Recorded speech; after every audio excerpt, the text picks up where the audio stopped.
Everybody, welcome back. It's Fate. Let me know, by the way, if you hear any faint humming right now, because I have my fan on. It's hot as fuck. It is so hot. Oh my god. Usually I don't like to have my fan on during streams because I don't want it to make any noise, but like, I don't know, we might have to compromise on this one. Because, Jesus.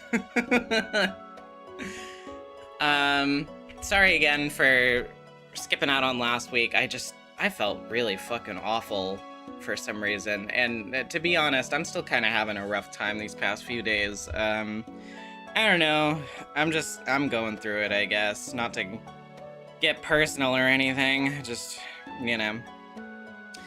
I've just not been in the greatest mood of all moods, I suppose. But we're all good. We're gonna get to it. So let's see silly scenes with Shido and friends, which will definitely not turn out to be serious in any way. I'm sure.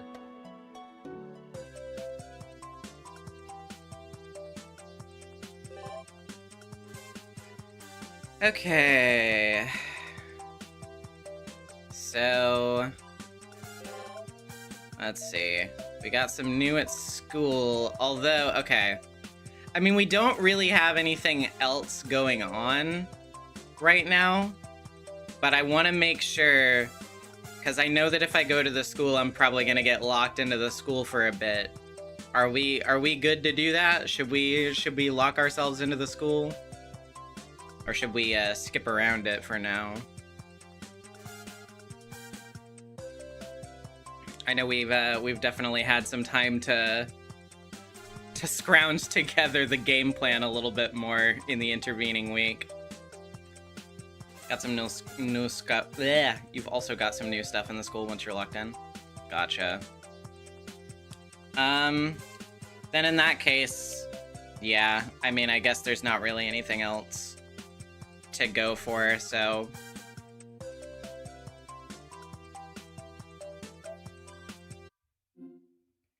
okay, let's go to school. All right, we got Kuski. Is this the first time? Yeah, I think this is the first time we've seen like an over like the map sprite for Kuski. All right. On my way to the classroom, I passed by an awfully noisy group. Hey, that girl was beautiful. But what's a foreigner doing here? Well, rather than a foreigner, wasn't it kind of weird? Well, there wasn't anything weird about her.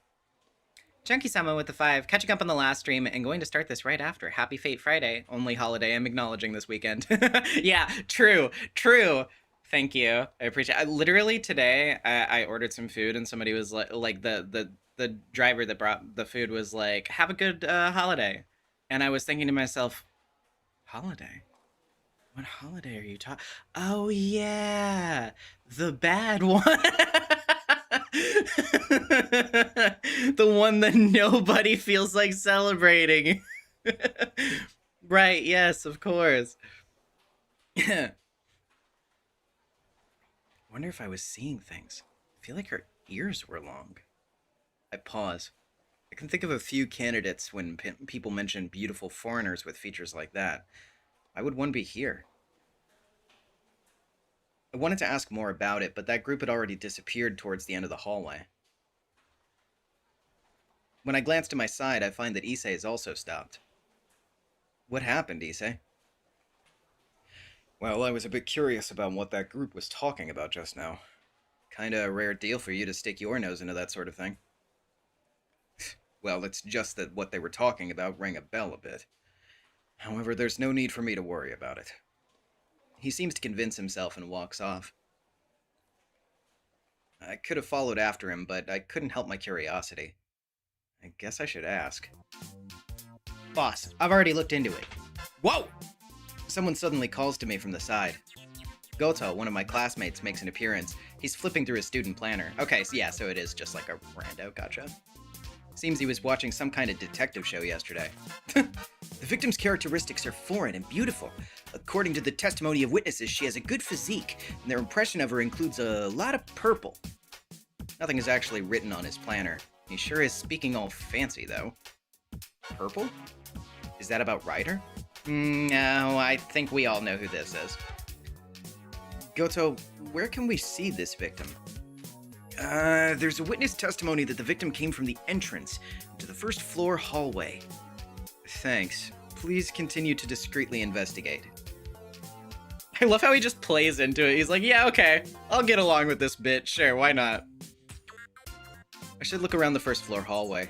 Even if Ryder moved, there should be people that saw where she went. It's not Ryder, bro.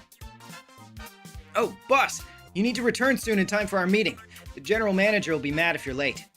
Seize Miss Fujimura for me if you must. I'll go to class even if I'm late. Roger!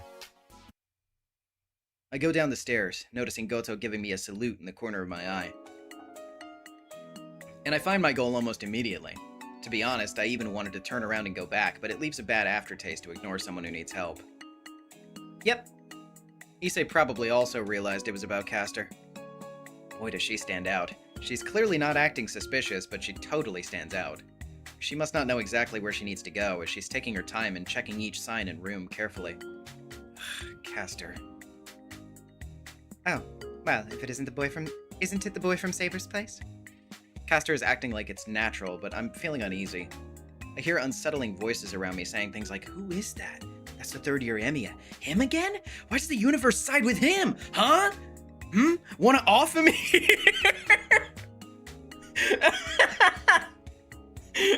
Love the idle dialogue of Shiro's classmates just standing around like, we should kill him.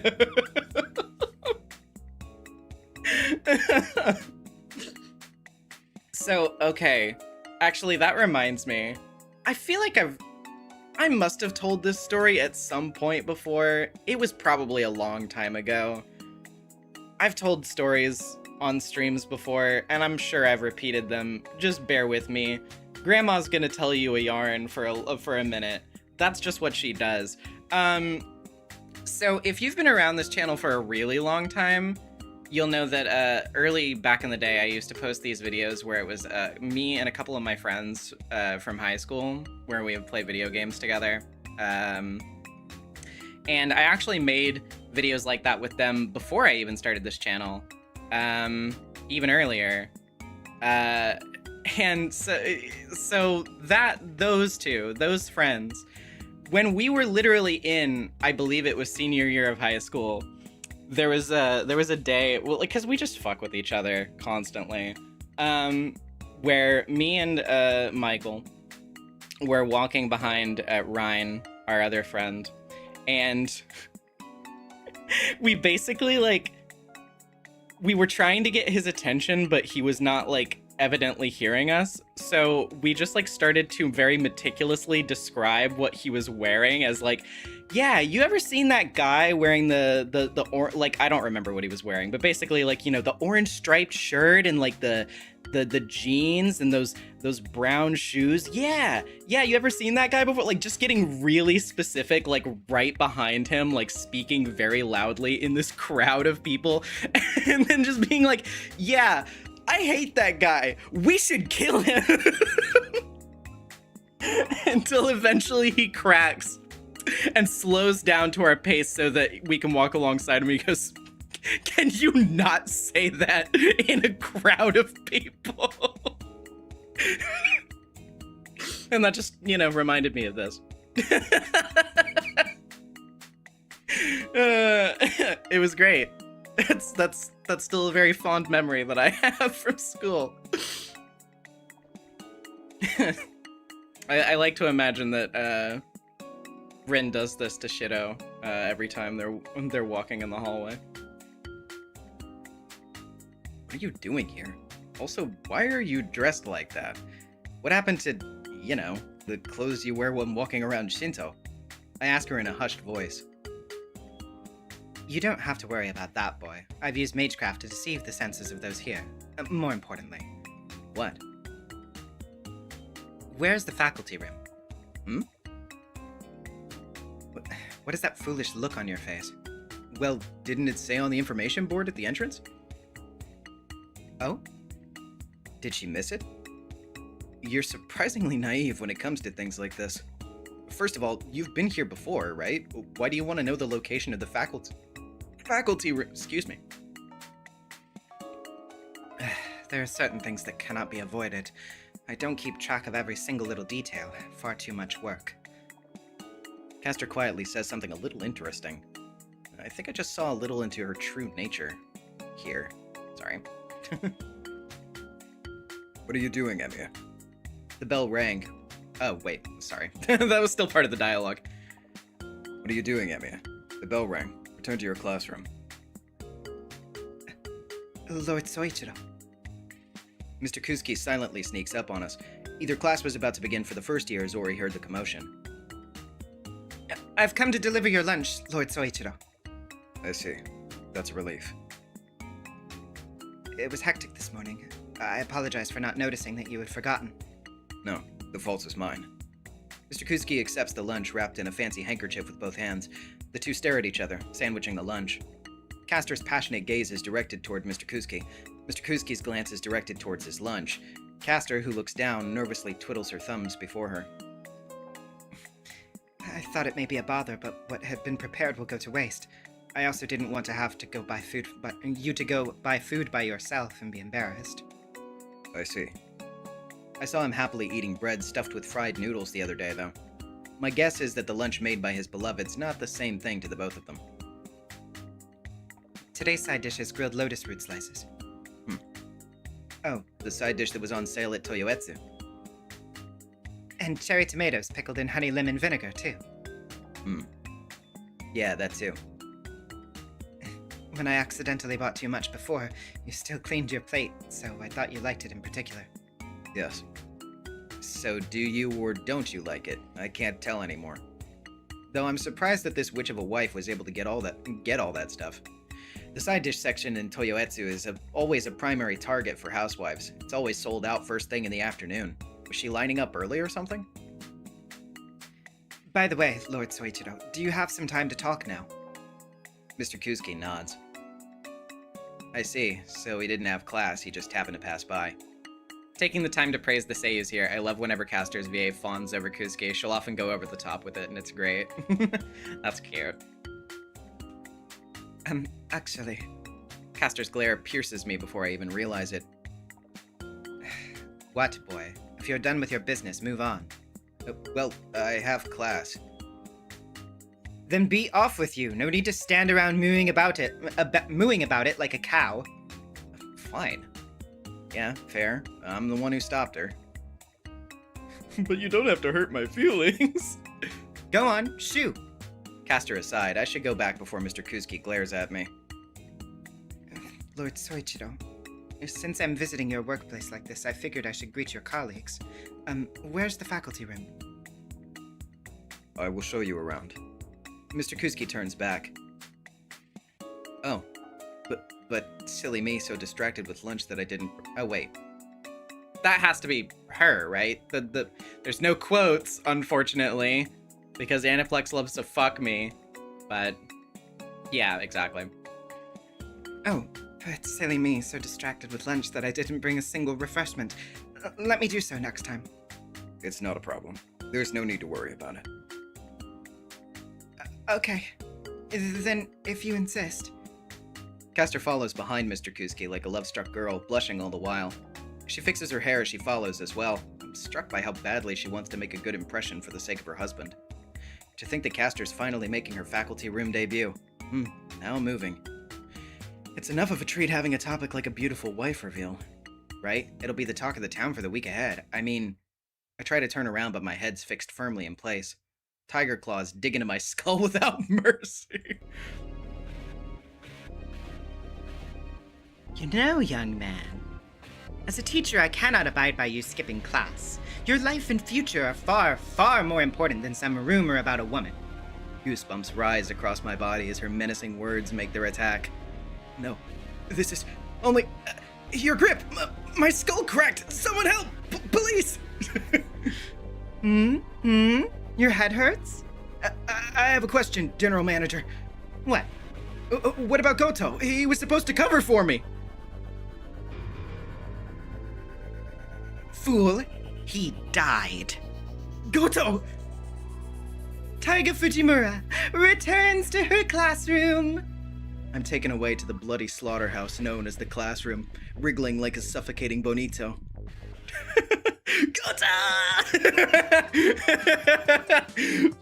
I love that they continued the bit.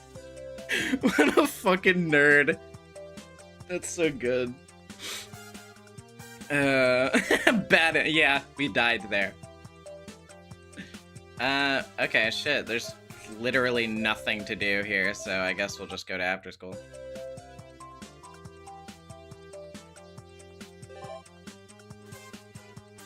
Okay. Interesting. Okay, so I know we talked about that there would be new exclamation points. I can't remember. Did we want to still do new instead of exclamation point right now? I feel like that's the case. Oh, hi, Renfield. Thank you for dropping in. This is my first time playing the game. I'm really liking it at the moment.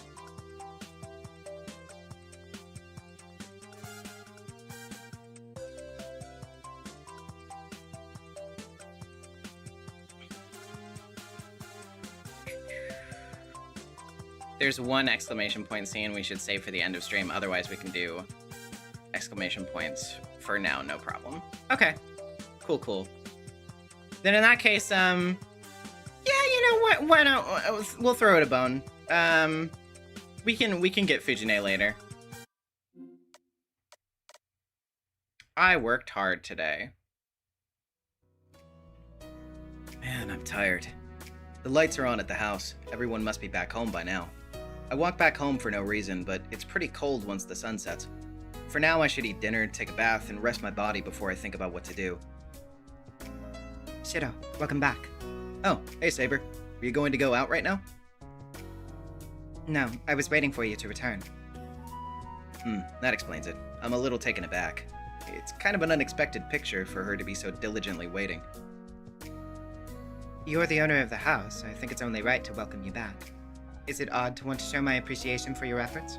No, you're right about that. Thank you. I'm back, Saber. Yes, welcome home, Shiro. Dinner's ready. Come inside. I go through the gate of the Emiya house with Saber, as if realizing that things you take for granted are valuable after they end. I'll probably look back at this greeting as a special memory sometime.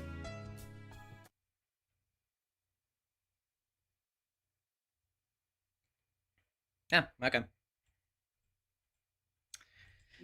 Alrighty, well then yeah, I guess we can go investigate some more now that, the bridge is cleared. Alright. Let's go to the harbor. There's nothing strange happening at the docks. This is Lancer's territory. I doubt any suspicious characters would be able to get in under his watch. Lancer isn't here. I was sure he'd be roasting something over a campfire with his tent up. He certainly is a man who follows his impulses no matter where he goes. According to Taiga, he's made a camp near the jetty. The little arrow! Beep, beep, beep! Oh, over there. Not even locals venture out here when it isn't summer vacation, so it's virtually Lancer's hideout at this point. Jumping the gun here, but the exclamation point scene we should save for later is one that will unlock at the church once these other patrols are done. Gotcha. Okay. Noted. It might even spawn an urban legend about a survivalist hermit on the outskirts of town. The shoreline looks fine. Let's give the wild man his space and return to the city where we civilized folks belong. Shiro, you misunderstand Lancer. He understands this era far better than I do, despite his conduct. He's a stalwart man in both body and mind. Can't argue with that. I can't help but respect Lancer on that front. Meaning that Saber must really like him if she doesn't deny that he's a survivalist. About 45 to 60 minutes or so beforehand should be enough time if I'm remembering correctly. Okay, I'll keep that in mind. Okay, let's go to town. So there's Ryder, there's a new event over here. I'm gonna like be juggling them a little bit, so... Oh, there's also a new event at the temple, too. But I do want to talk to Ryder. Just, you know, we'll just go on our whims a little bit for right now. Unless something's, like, really important. I stopped by Mount Miyama on a whim. Oh? There's Ryder. Doesn't seem like she has work today, but she's acting weird. Is she buying groceries? She's looking back and forth at the products at the storefront and the note in her hand and is scrunching her eyebrows.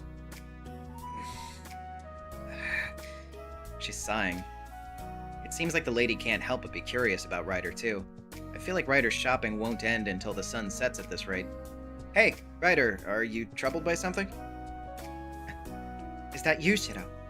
She must have really been focused on her note. For Ryder, who usually notices if you enter within her 5-meter radius, it's rare how she's surprised like this. Oh, are you shopping too, Shiro? Yeah, you're also shopping, right? She seems to be disappointed that she's been caught. She's acting so timid, which is hard to imagine from the usual dauntless Ryder. Shiro, may I ask you one thing? Hmm? Since when were you watching me? Since you seem to be troubled looking at the note here. Could it be that you're not good at shopping, Ryder? This VN made me fall in love with Ryder, hee hee. Yeah, no, I love Ryder so much. I flip-flop a little bit on my faves, but like in terms of the servants, I feel like Ryder is pretty freaking up there. Like, yeah, I don't know. Like, sure, I've got a really soft spot for Saber, but I do think Ryder clinches it. I do think on most days Ryder clinches it.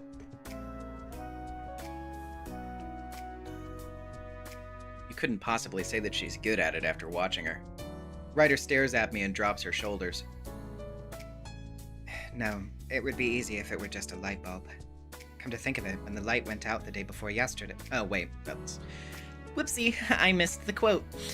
Come to think of it, when the light went out the day before yesterday, Ryder went to buy it at lightning speed. So, it means you have a weak point. Could it be food ingredients? You saw right through me. Ryder nods. I feel guilty for admiring such a beauty in the middle of the busy street. But you have a list, right?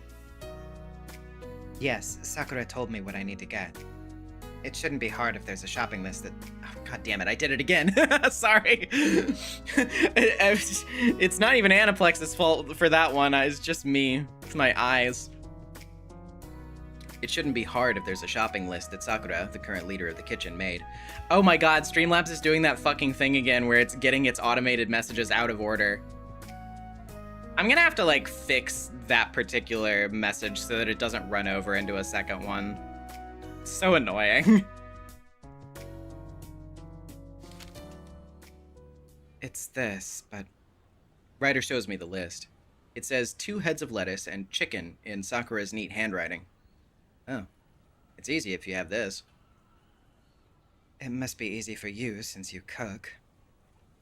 However, it's too vague for someone like me who does not cook. Hmm? I don't get what she's trying to say. No, I get it. I kind of agree.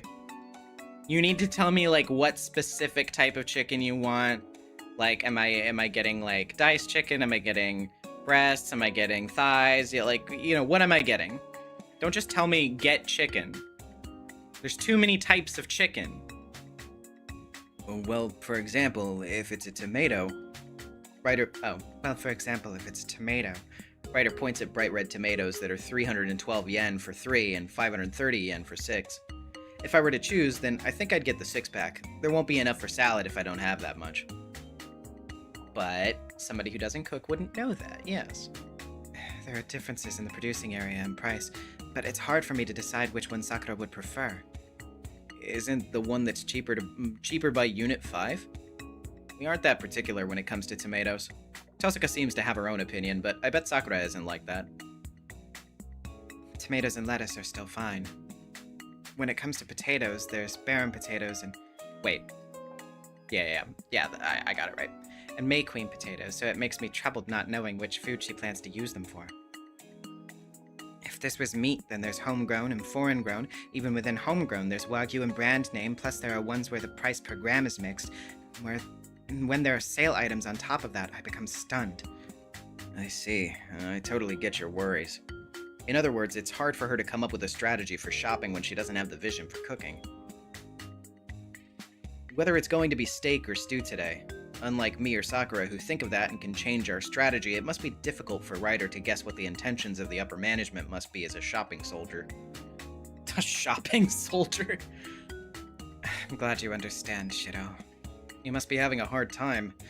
Oh, but I remember there's another servant at our place. She goes shopping quite often, but I don't hear about anything similar. I don't hear about Saber being troubled about shopping.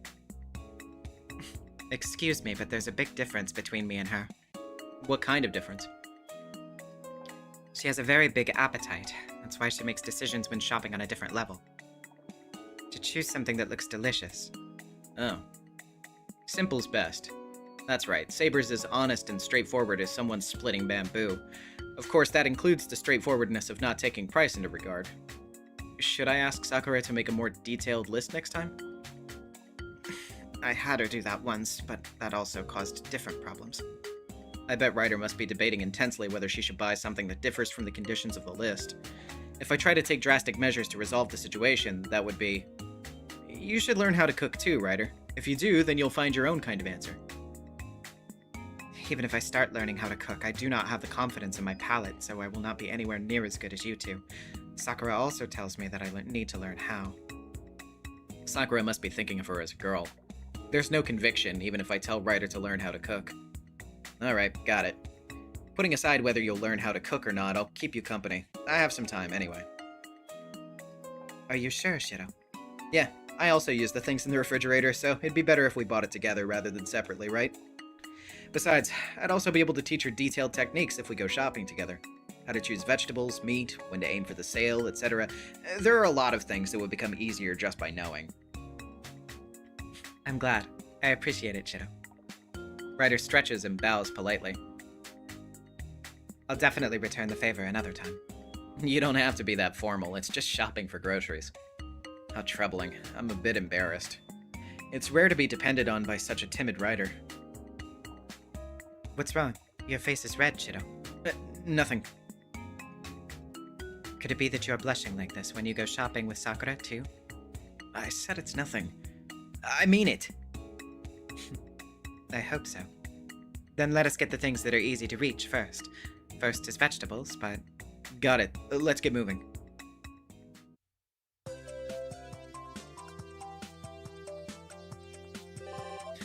She's like, do you think I'm hot? Well, you better not. Not that I'm offended, but I know what will happen to you. Okay. So yeah, there's new stuff at the residence. There's Lancer at the harbor. It's been a bit since we've talked to Lancer, I guess. Let's throw him a bone.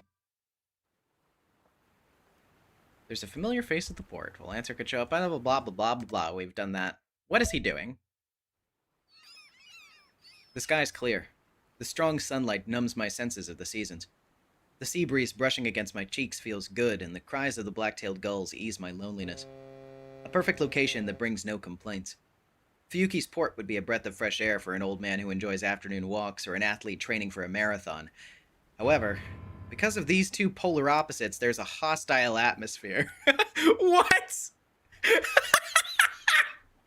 No! You're fucking kidding! No way! There's another person now?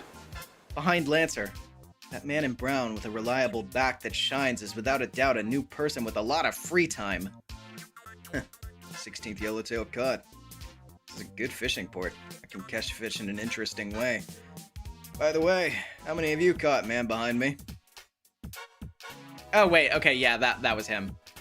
The 16th yellowtail cod. This is a good fishing port. I can catch fish in an interesting way. By the way, how many of you caught man behind me? Shut up. Why do I have to answer you? You're loud. Do it somewhere else.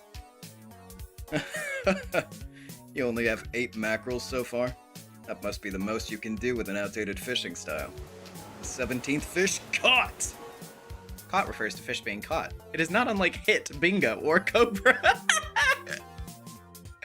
Shut up, I said, you modern wannabe. The fish is gonna escape. You stoop low to blame your lack of ability on others, Lancer. If the nearby fish are running away, you can just switch to reel fishing. Most of all, I don't think that a caveman like you can understand anything about reel fishing. But, oh, sorry, 18th caught! The man in the red jacket cheers. That's weird. Is seeing adults acting like kids this hard to watch? Wait, what is that? I really want to look away, even though it's about myself. His pants and jacket are decked out like Yoshin, and his rod of bad taste is made of high-quality 99% carbon with no expense spared. The reel is a crystallization of modern technology with 16 precision ball bearings and an electric-powered high-speed reeling system. Lucky, that's the newest reel model. The man in red's reel is a masterpiece that's equal to, or even surpasses, Lancer's animal instinct. If you input data into it, the reel will do the rest. It's so high-tech that it's hard to tell if he's coming to fish or if he's checking up on the machine's condition. All the other types of options are cutting-edge, high-end products. The price of that equipment sums up to 203,000 yen. Such extravagance. By the way, it goes without saying that all of them are fakes made from projection. At this rate, the match will be settled before dawn. I started with a light warm-up, but it seems there's no need to see how it goes. Hey, Lancer, doesn't matter if I catch all the fish at this port, right? Yeah, go ahead and do it if you can. If you're able to, I'll never call you Archer again. Well said, Lancer. To think that I'd have a showdown with you like this. Let us make it clear who's the strongest at the fishing harbor. To the high-spirited Archer, Lancer says, I don't care. I wish you'd go somewhere else. See, I told you so. Weird things come near you since you say weird things. I sneakily leave the port so that I don't interrupt them. I pray that Archer's name doesn't change to Angler. This is fucking awesome. I'm so glad that we got this scene. That's fucking awesome. Okay, let's investigate with Saber. At the train station. There are barely any people by the train station. Rush hour ended long ago. At this time, I guess we'd only see someone come out of the station every 30 minutes or so. Still, it's a problem that there are pedestrians at all. Shiro, what's the matter? Why are you squeezing the bridge of your nose while you look at me? Case in point. While it was good that we didn't see any foot traffic in Miyama, she stands out way too much in front of the train station. It's nothing. Looks like everything is normal here. We should move on. But we just arrived. In the past, we would have checked the office park and then the industrial area. It's uncharacteristic of you to be so lax in your investigation. Where's your usual caution and attention to detail? Yeah, you're right. I'm aware that this isn't like me. To begin with, I can't really work up the motivation to go on this patrol for the sake of patrolling. I wonder what Saber thinks about it. Hey, Saber, what do you think of this patrol? I'm not sure what you mean. My priority is to help you. Although I'm curious about the strange events, I don't sense any hostility toward the city itself from those responsible. After all, all these incidents have been... Been... what? Saber goes meaningfully silent. Saber? Come on now, you've got me curious. Don't just cut yourself off to bully me like Tosaka does. That's not my intent. But even if there were an enemy who means us ill, one can only conclude that it seems to be directed at you, Shiro. It's possible that all the other servants are targeting you, just as Archer did when he sniped at you. I mean, that'd be scary, but I thought we checked with everyone else. Most of them don't want to fight in the war, so I think they're fine. Archer's the only exception. He's hostile to me for whatever reason. I see. So Archer views you as his only enemy. Saber thinks for a moment. Shiro, I think this bears investigating. While nothing was amiss in Miyama, we should be able to find clues in Shinto. Saber makes for the city squared with newfound enthusiasm. City square with newfound enthusiasm, not squared. She's scary enough when she gets aggressive, but having her drag me around town in that outfit is scary too. It's a Herculean task to stop Saber once she's in this mood. Oh well, I might as well go ahead and search the office buildings like she suggested.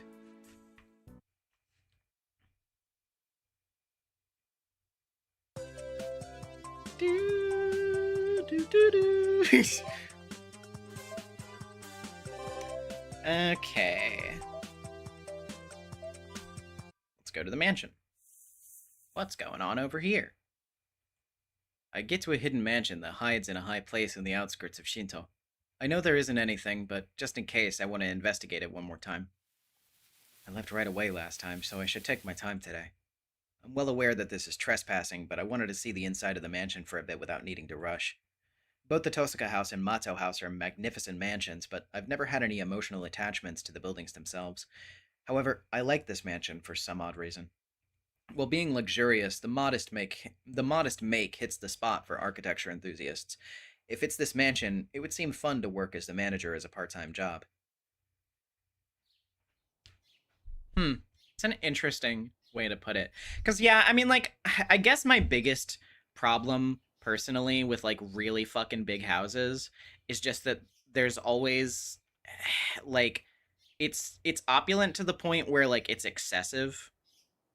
Um, and I think, like, whenever it's especially, like, spread out and, like, really fancy or whatever, there's just this sense that, like, I don't know, I feel like it's I don't know how to put it. It's just like very like feels like a waste to me. Feels like there's so much space where like nothing is happening. And also that just adds to the overall like work needed to maintain a place like that. Like you're cleaning these spaces constantly that see like basically no activity whatsoever. It insists upon itself. Yeah, that's a good way of putting it. Um I much prefer like even if I was like theoretically in a world where I'm uber rich, wherein you should all kill me. Kidding. Um, I still feel like I would probably have a pretty like modestly sized space, like probably like a pretty small place to live, just because I find that infinitely more comfortable. Um, but yeah, if it's slightly more compact like this, like if it's a bit more efficiently designed around the fact that it has a large amount of space, but still like utilizes that space, um, I think I could be a little bit more okay with that, I guess. I still wouldn't want to live in a mansion, period. But if you had to put me in a mansion, I guess something like that wouldn't be the worst. So I think I get where he's coming from. The mansion's filled with light. Must be a lot of windows. It's partly because it's near the top of a mountain, but on days when the weather is good, the field of view becomes white and hazy. In the middle of what seems to be heaven, there's some definite thing that wasn't there last time. There's someone. I feel the presence of someone on the second floor. It's not just someone's presence that I'm feeling. Something toward the intruder. No, there's a clear enmity towards me. I go up to the second floor. I hear the sound of footsteps approaching. From the whiteout, he slowly shows himself.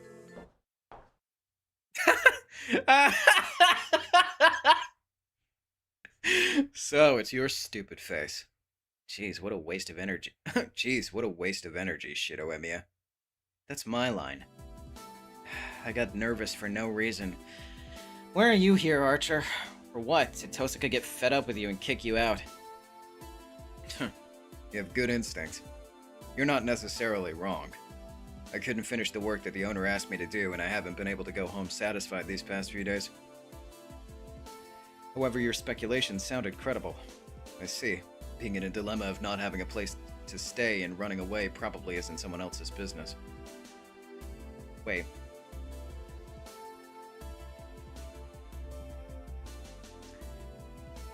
Sorry. Sometimes I get a little mixed up. I'm just gonna read it.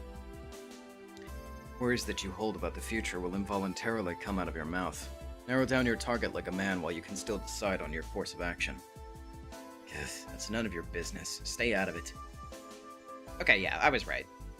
Since even I get worried myself sometimes. Putting that aside, Archer has certainly been watching over the Tosaka house recently. Work that was left to Tosaka must mean the duties of Fuyuki's administrator. It must be maintaining the peace of the town. Did you also think there was something here too? You wouldn't get close to here if that weren't the case, right? No, that was Shido. God damn it. Did you also think there was something here too? You wouldn't get close to here if that wasn't the case, right? No, I'm not interested in this mansion at all. And first of all, I didn't even know of its existence. I just finished investigating. There was nothing particularly unusual. I don't plan to waste any more time here. Hmm? Then why did you come? You came because you thought it was suspicious, right? You're the reason. You came into this mansion before. That's enough reason to investigate. What the hell? Does that mean you came to see if I did anything bad? I glare at him, wondering on what basis he's suspecting me. After Archer looks me up and down suspiciously. What brings you here? You said so yourself that you didn't know about this mansion. Archer didn't know about it. It dawns on me that this must mean something.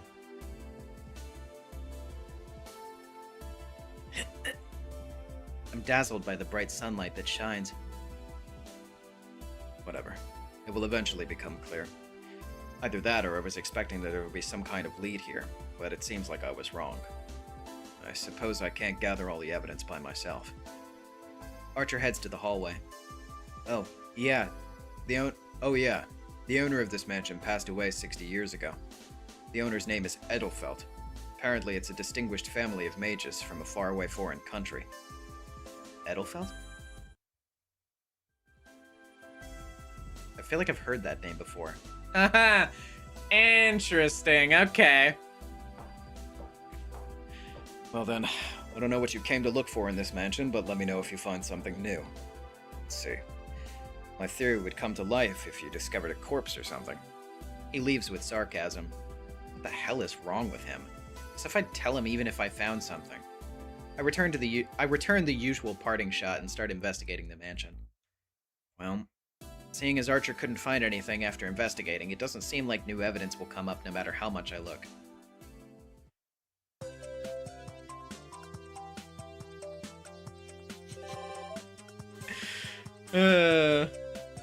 Looking me up and down like, did you piss on the carpet? Yeah, it is interesting that he knows that. Jeez. There's a lot to potentially do here.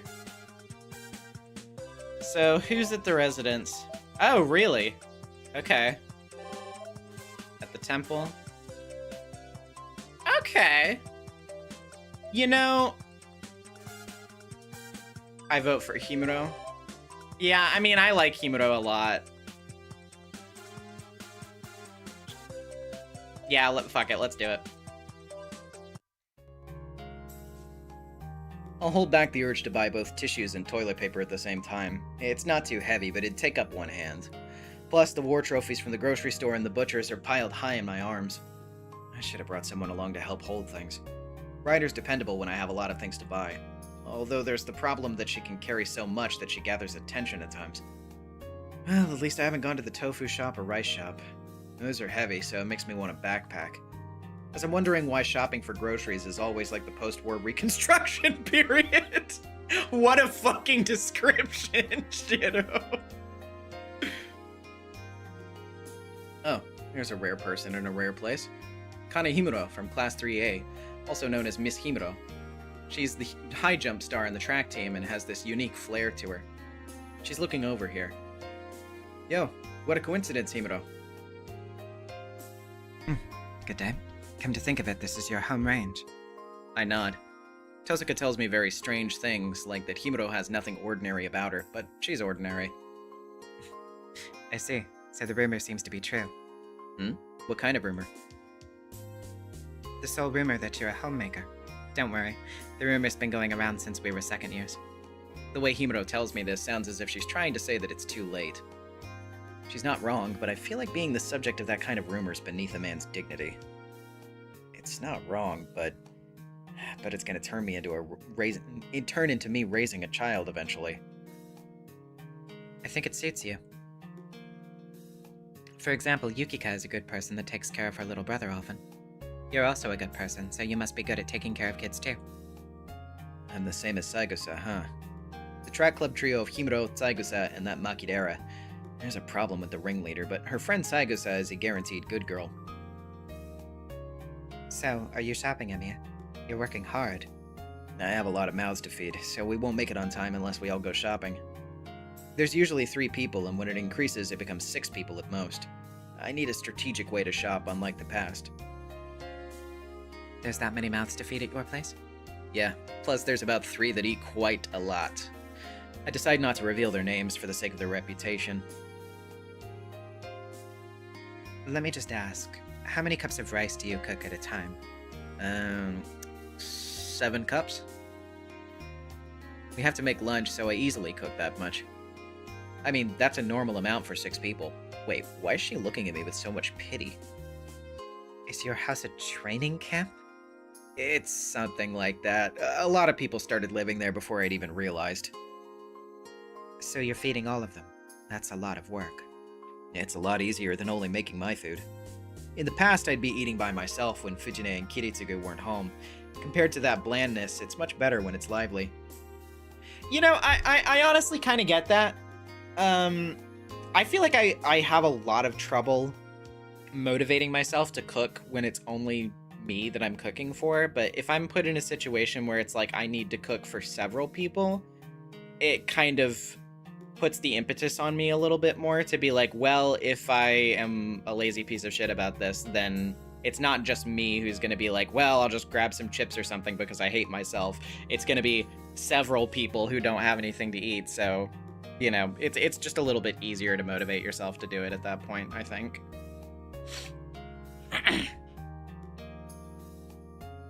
Oh, so are you also shopping? Do you cook? Which one should I answer first? Then cooking first. It's not like I can't, but I'm not good. Sadly enough, my skills are even worse than Makidera's. Wow, that's unexpected. Actually, it's more unexpected that Makidera cooks. Despite how she looks, Kaede is detail-oriented. She's the type to work hard once she gets someone to devote herself to. Wow. To think that the beast of Homurahara, who could aim to be Fujine the Second, has that kind of hidden side to her. Well, I don't think that will ever have anything to do with me. And the second one. You asked if I was shopping, but you guessed wrong.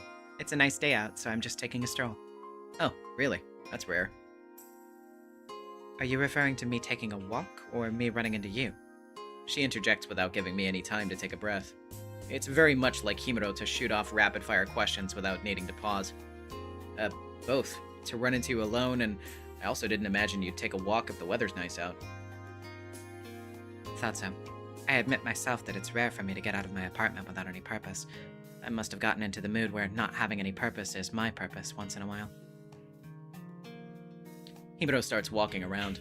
I haven't finished chopping yet, but my legs go after Himuro. Are you okay with this, Emiya? With what? You're in the middle of shopping, right? I'm asking whether it's fine for you to follow someone who just has a lot of time on her hands when you're carrying all that heavy stuff. Either she's worried about me, or she's coldly getting mad at me. Unlike the Tosaka from the past, who was difficult to approach because she was polite on the outside but actually rude, Himuro's bluntness is innate. I've finished shopping for the most part. This is part of the way home. Then that's good, but unfortunately I will be parting with you here. She glances in the direction of a swing set. The vacant seat in the air sways. I wouldn't think that there's any kind of sweet topic to talk about while sitting next to each other on the swings. What? You seem to be hurt just like anyone else. Did my statement warrant such an over-exaggerated reaction? Himuro quietly asks me awkwardly. Is that Himuro's way of making a joke just now? My bad, I couldn't think of a comeback. Yeah, whether or not we have sweet things to talk about, we can at least talk on the bench. I guess the swings were too romantic. Sorry, I'll keep that in mind. Himuro quickly gets away from the swings. Wait, maybe that wasn't a joke after all? Let's change the subject. This is a trivial conversation, but it's your fault for following me. Can you listen to me talk to myself for a bit? What? Oh, yeah, if you're okay with me being here.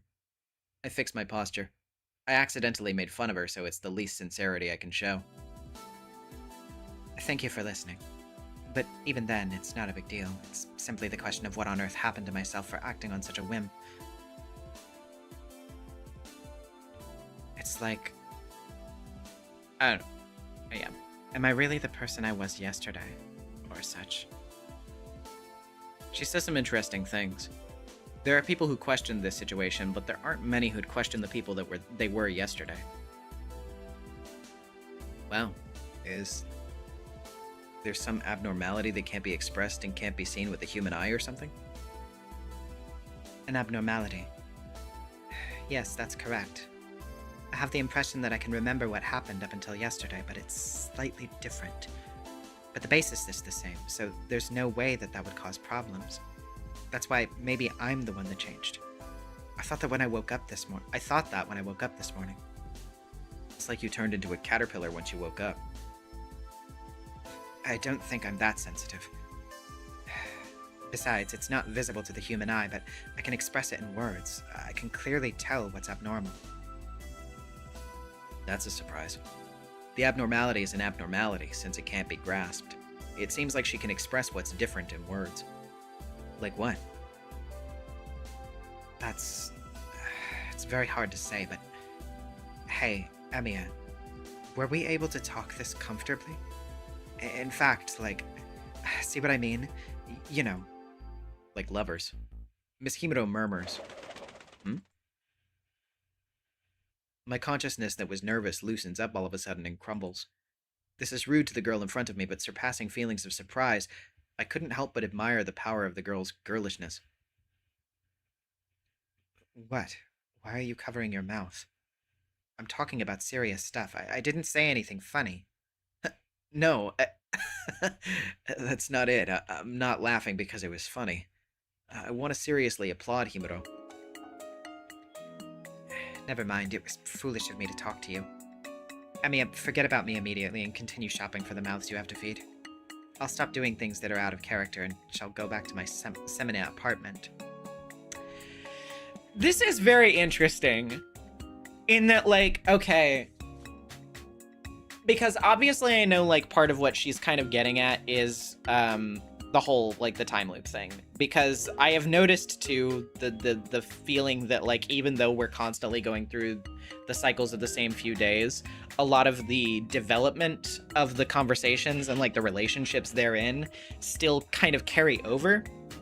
There's still, like, that built experience of, like, you know, obviously, when we started Hollow Ataraxia, we didn't even really, like, I can't think of pretty much any notable exchanges between Shido and Himuro before this point.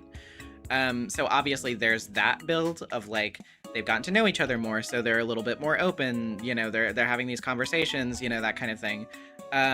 So there's that element to it, but there's almost something, like, weirdly, like, almost interestingly meta about the fact that, like, so Hollow Ataraxia is a fan disc. It's a, you know, it's a bonus. It's an appendage to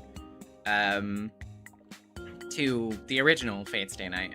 And a common thing with fan disc doujin games like this is kind of the whole idea of, like, yes, we're shining a spotlight on side characters and characters that didn't have as much to do in the main story, but also it's a little, there's always going to be an implicit element of a sort of fan service-y sort of thing where it's like, if the player, you know, the doujin enthusiast back in the day was to be more of a fan of some of these side characters, these underappreciated girls that didn't really take up a main role, then there'd be this implicit expectation that by having these extra scenes, you'd have some ship bait so that, like, the player who liked these characters could sort of get that a little bit more, even though usually the main character and these girls would have no particular reason to interact with each other.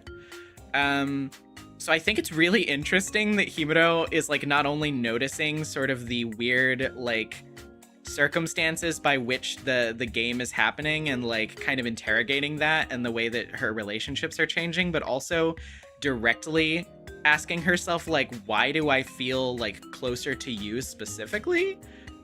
Like, we've literally never talked to each other. Like, why is this happening? Like, that's actually kind of, that's a little fascinating to me.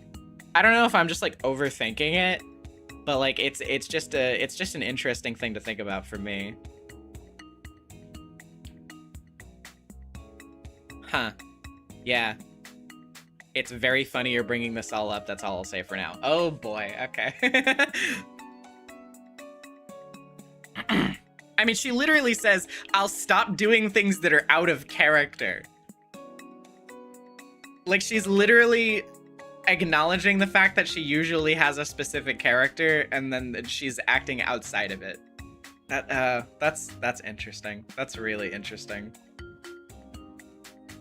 Oh. I don't even have the time to hold her back. Himuro runs to the exit of the park with as much force as Makidera. Actually, it's more like she's walking. Well then, good day. I've decided to follow Kaede's lead from this incident. You shall think that your enemy has turned into 2 people from now on. Alright, it was my bad. Hey, hold on, Himuro! What's done cannot be undone. Goodbye, Emiya. Kane Himuro leaves at the speed of a moving vehicle even while walking. I screwed up. It was interesting, so I wanted to hear more. Love Detective Himuro unlocked an EX block. What the fuck do you mean? There's like an extra thing? Oh god. Okay.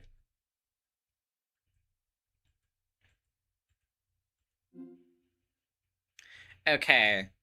So this is the exclamation point scene for town. Now, Philip, I'm gonna guess that since we're only an hour into stream that we shouldn't do that right now. That we should save it. That's a whole session at least, by the way. Holy shit! God damn. Okay. Well, that'll be a fun one when we get to that. Yeah, we should wait on it. Okay, then let's just go to sleep.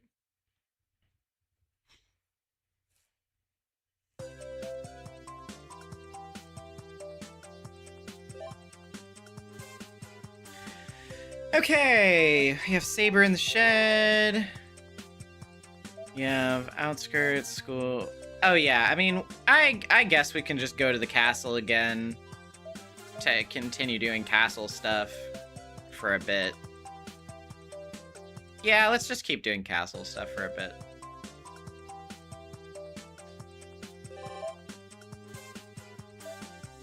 Mysterious. Right, let's go to the ruins in the forest. I have an awful, hopeless feeling about this, but there might be an exciting encounter waiting for us there.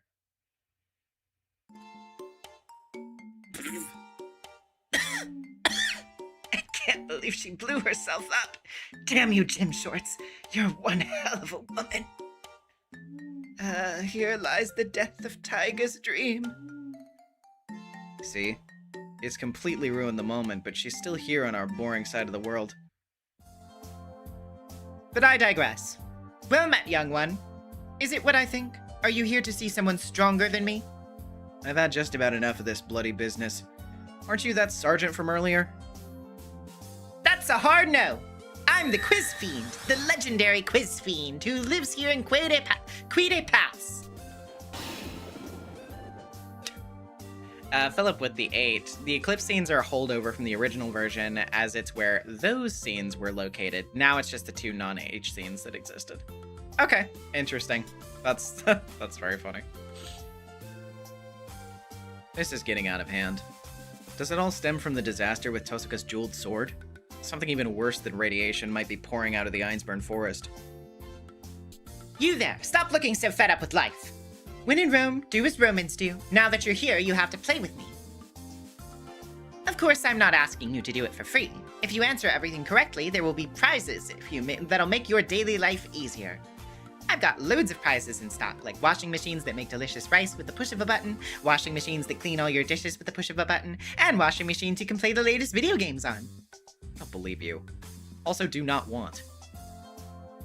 Heh, excellent spinal reflexes. I sure know how to pick 'em. Alrighty, it's time to kill each other. Okay. I recommend we do those 2 Eclipse scenes as a separate stream post-game, because yeah, the Himuro one is 2 to 3 hours. Closer to 3. Gotcha. This is a test of luck. Either you'll survive, or I'll eat you all. She ain't listening. The quiz dojo is now open. There are 2 genres. Don't worry, the prizes won't change no matter which one you choose. Go ahead and pick what you want. I'll leave it to her, beginner episode or intermediate episode. Well, let's do... I mean, I lean toward beginner episode, but I don't know if there's one that's probably better to do first.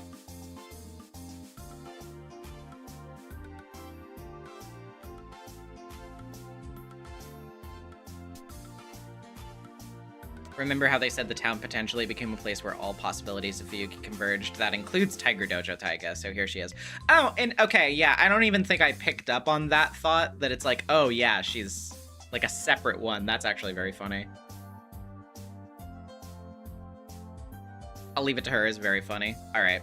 Yeah, we can just go down the list in that fashion then. That makes sense. This is a pain, so I'll let you choose. Oh, really? Good boy. Way to show respect for your betters. Your big sis is happy to see it. But... never let the enemy handle the quiz! You noob! Do you think that's enough to outsmart the quiz fiend? I'm going to put you through the hardest quiz now, you wimp! Answer them all right and you'll get one of my wonderful wallpapers. What number was the Holy Grail War in Fate's Day Night? Oh god, I don't fucking remember. I don't fucking remember.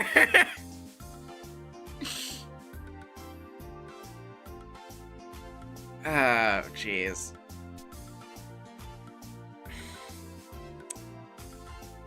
I know that it's not 777th, though.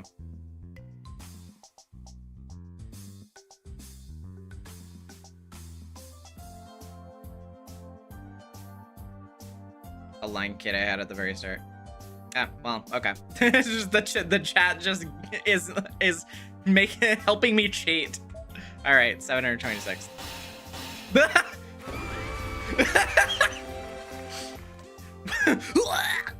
What's the name of the flame dragon that might destroy the world with cards?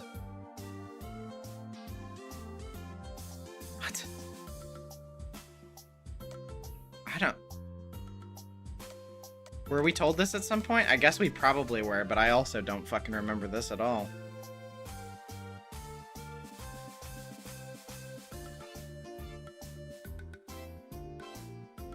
Although I always feel like I have a good idea of what it's not. God damn it, the fucking Streamlabs thing. That's gotta be a Prisma thing? Is it?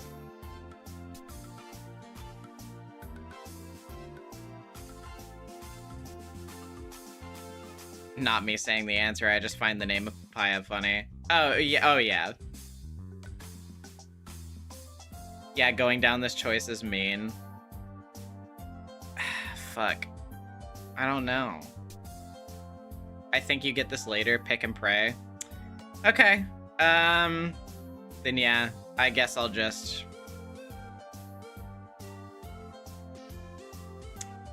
We'll go with this one. Nope. Wrong. How much does all of Archer's fishing gear cost? Oh shit! It was 200,000, right? No, shit, I was wrong. Fuck.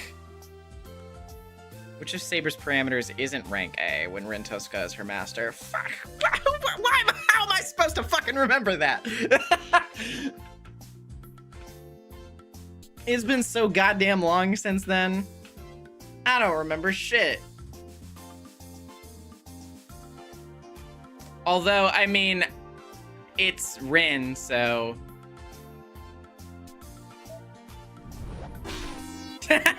Well, I got punished for dissing Rin, I suppose. You can't blame me for jumping to luck when it's Rin. When was Fate's Day Night released? Oh fuck. Oh fuck, I should remember this. I should remember this.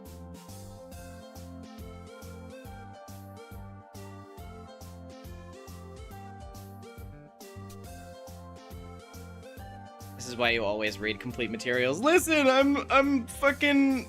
I don't have enough time. I'm always fucking busy. It was 2004 for sure. Okay. Yeah, got that one.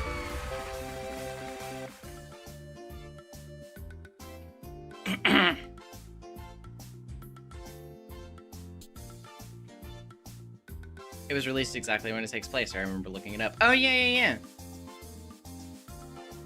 Ataraxia, I have no more supplies to spare thee. 'Tis with great regret I must declare that that's all for today. Come back and challenge me again when you feel like it.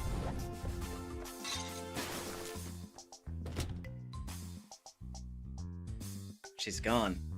The quiz fiend vanishes into thin air. What fearsome divine power. She's probably just hiding in the ruins, but I'll leave it at that. I look up and see red above. With regret, I trudge back to the castle. I've never wasted this much time before. Tisk. Alright, yeah, skip the scene. Yep. We'll do another sleepover scene. Oh yeah, I'll go to the ruins. I suddenly feel like going to the forest ruins. I have an awful feeling that this won't end well, but a wonderful encounter might be lying in store. His dialogue here is so fucking weird.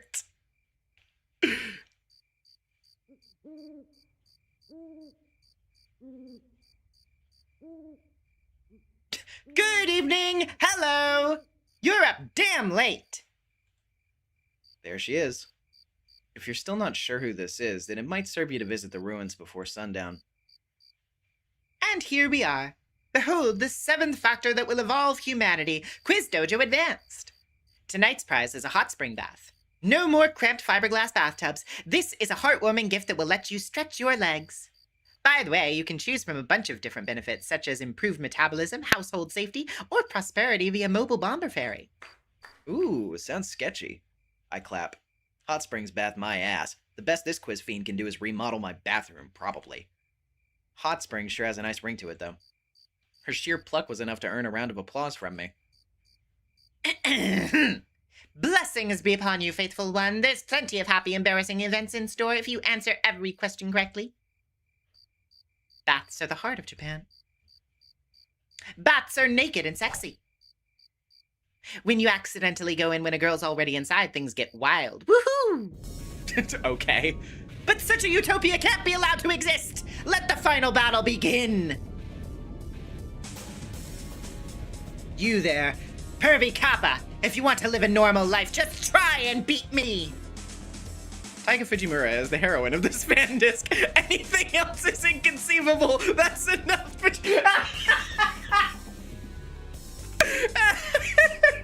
Anything else is inconceivable. No! Fuck! Sucking up didn't end well! Damn it, you can't just punish me when I played your ego, you fucking witch! The heroine of Fate Stay Night is Taiga Fujimura. Naturally, the Tiger route is the true ending. What Fate Stay Night game are we talking about exactly? Okay, fine, fuck you then.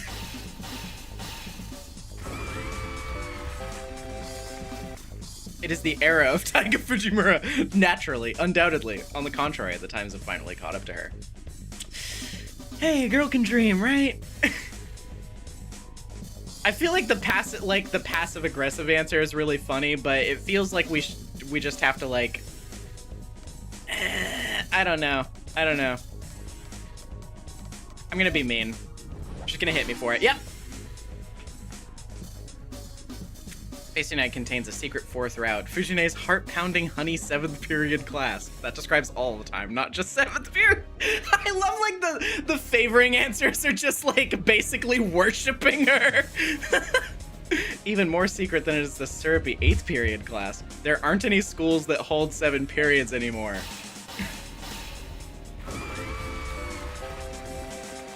Taiga Fujimura overwhelmingly took first place in Fate Stay Night's first popularity poll. That's right, the bonus illustrations still grace the Fuyuki Art Museum to this day. In fact, she came in first through to 10th place. What is this, a typo? You were 9th place. Wow, she was really in 9th place? That's actually lower than I would have imagined. I love Fujine, so I don't know. I don't know about y'all. I go flying like tree leaves in a breeze. You rookie! Did you think such lies would work on me? Don't look down on me. Flattery doesn't sway me that easily. It really doesn't, but oh my god, what's with these questions? The quiz fiend howls wah like a wild animal. Her roar is nothing less than lamentation. Unfortunately, I still can't give you a treasure card. I was hoping to give you a whole bunch, but I need to keep personal and business matters separate. The quiz fiend weeps quietly. That's the tragedy of being middle management. I recommend quickly going through this one again later, because you have to get them all right to unlock the bathhouse at the Amiya residence. Okay, gotcha. Anyhow, I win this time, and I'm not happy about it at all. Come see me again if you want treasure. It'll be a tough fight for me either way, but I'll be waiting for you. The quiz fiend plods away. I feel like I did something bad to her. This must be what people mean when they say you shouldn't feel pity for someone unless you really mean it. The next time I come, I'm going to need to blaze through all of her questions.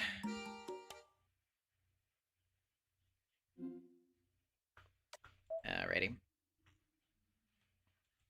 Exit restart. That was really fucking funny. Oh, Jesus. Okay. Okay, going to town. Nothing. Let's just go to afternoon then.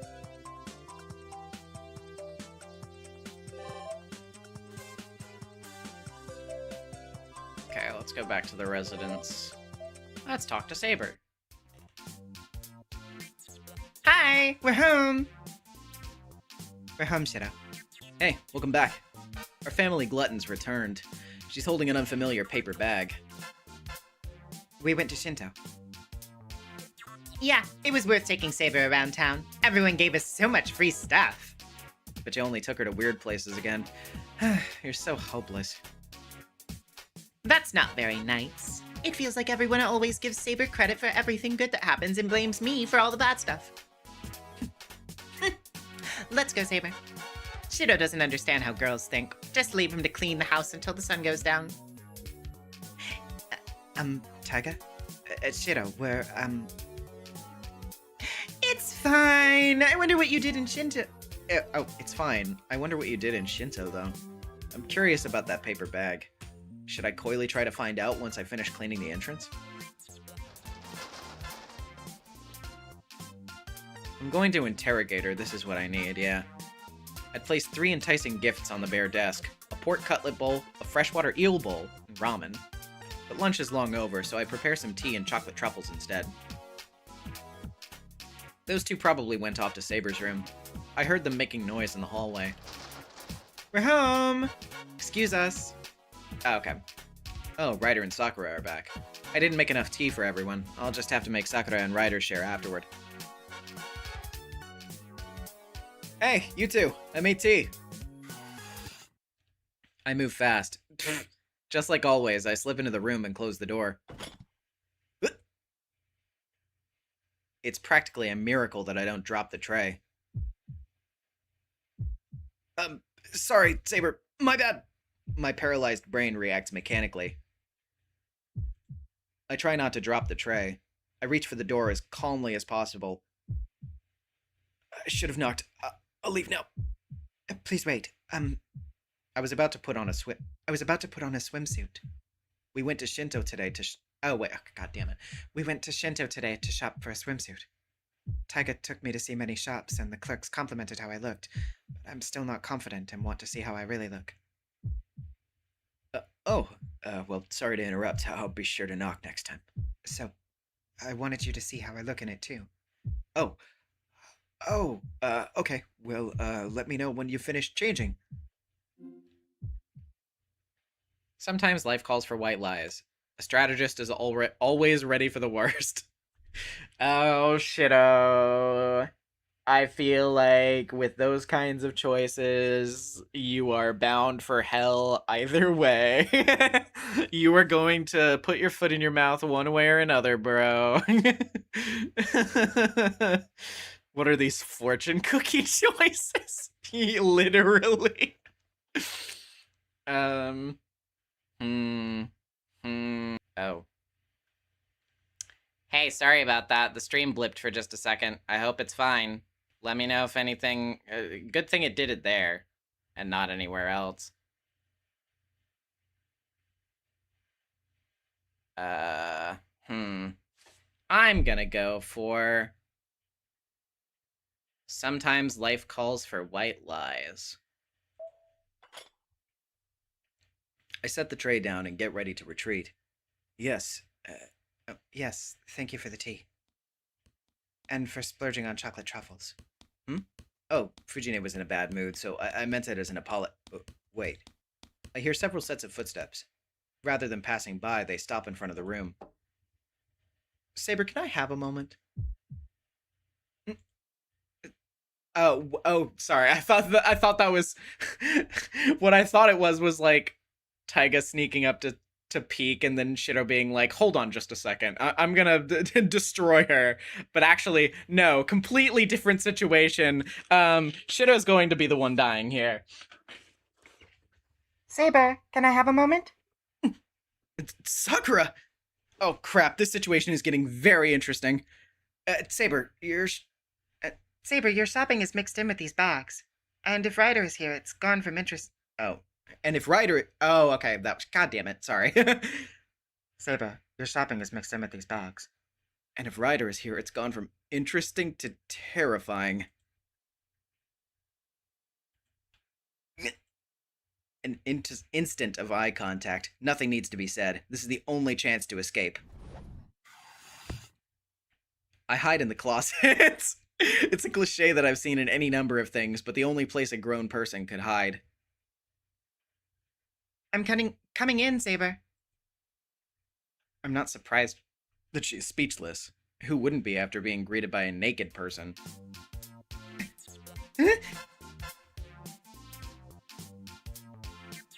Though her panic sure seems to last a while.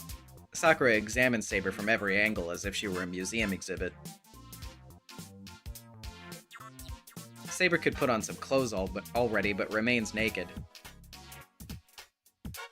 Ryder stands there awkwardly. How could I forget about Fleur? I'm sorry for the trouble, Sakura. Oh, it's no... Wait, never mind that. How... Were you always this skinny? Yes. Even though you always ask for seconds, you never miss snack time at 10 and 3 o'clock? It isn't fair. I have a feeling I just heard something I wasn't meant to. But you eat quite a bit, too.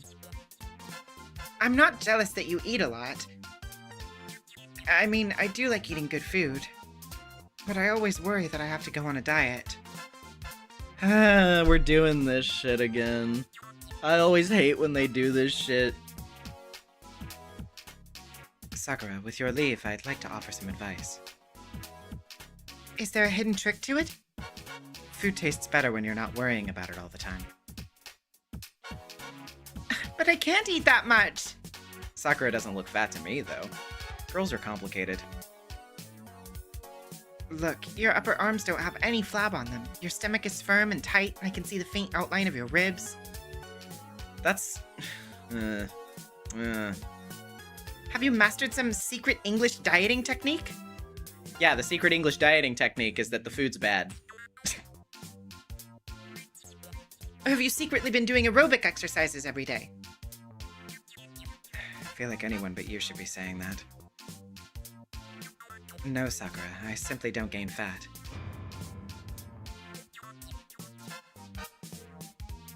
Saber hits her with a blazing fastball of a reply. Sakura freezes in a way that not even a batter who swings and misses 3 times would. My physical growth was halted when I pulled the sword from the stone. Therefore, no matter how extravagant my meals, I never gain any weight. I also don't get any skinnier, even if I don't eat anything at all. While I could never acquire a kingly physical stature, it did make certain aspects of combat more convenient. However, now it means that I'll never acquire any womanly charms, so I do feel a measure of frustration from time to... Sakura, are you listening to me? Oh, so that's why. Actually, I always thought it was weird. Ryder, what's wrong with Sakura? You ought to know the power of words, Saber. That's strange. In the first place, servants aren't easily affected by the physical laws of the current world. You should be well aware of this as a master. There's hardly any cause for... Be strong, Sakura, so that you don't lose to such an insensitive servant. I'm no stranger to having a complex about my own body. I understand how you feel very well. Ryder... Starting tonight, let's begin a diet together. I'll help you. We can start tracking your weight every night after you take a bath and count your calories. Ryder... It's alright. I'll always be on your side, Sakura. Ryder, your build never changes either. Sakura, you're being pretty harsh on your fellow women. Ryder, don't tell me. Yes, I didn't mention it until now, but... You also... No, it's not true, right? I am a servant, so no matter how much I eat, I won't get any taller. Were they talking about height? You traitor! Sakura, why are you turning to stone? Ryder's mystic eyes aren't... Don't mind her. Lately, Sakura has been petrifying herself to avoid going into shock. I see. Her body composition is synchronizing with her servant? I see. I have no idea how seriously Ryder meant that, but I should try not to make Sakura turn to stone in the future. I meant her no ill will. Yes, you just stated the cruel facts of the world. In that case, we'll be taking our leave. Take care. She's heavy. Something terrible is happening to Sakura! Huh? No, this always happens. It always happens.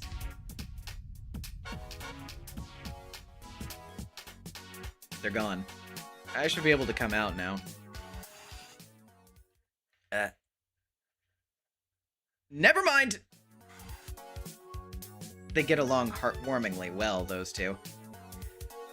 Okay. Oh, they get along Heartwarmingly well, those two. Okay, but put something on. Oh, yeah, your armor. I see, that is logical. Okay, that probably was actually her and Shido. Just muttering. Saber's clothing crisis has finally been resolved.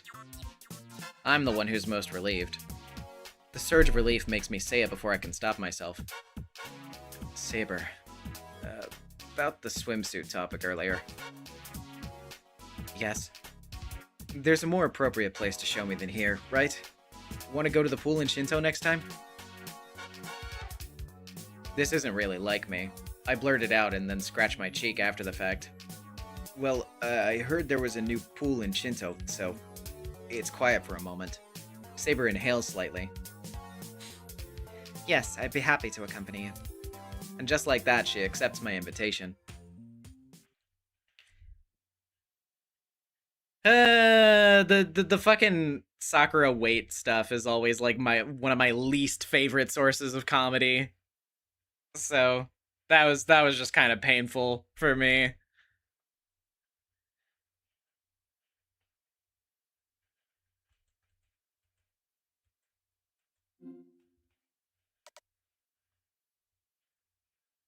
Okay, yeah, we'll go to sleep.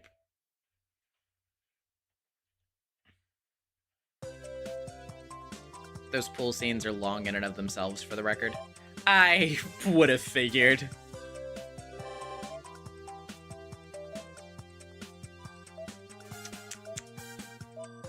What's going on at the temple?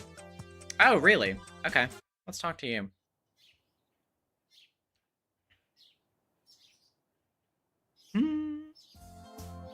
It's a bright and clear morning. I leisurely make my way up the mountain steps.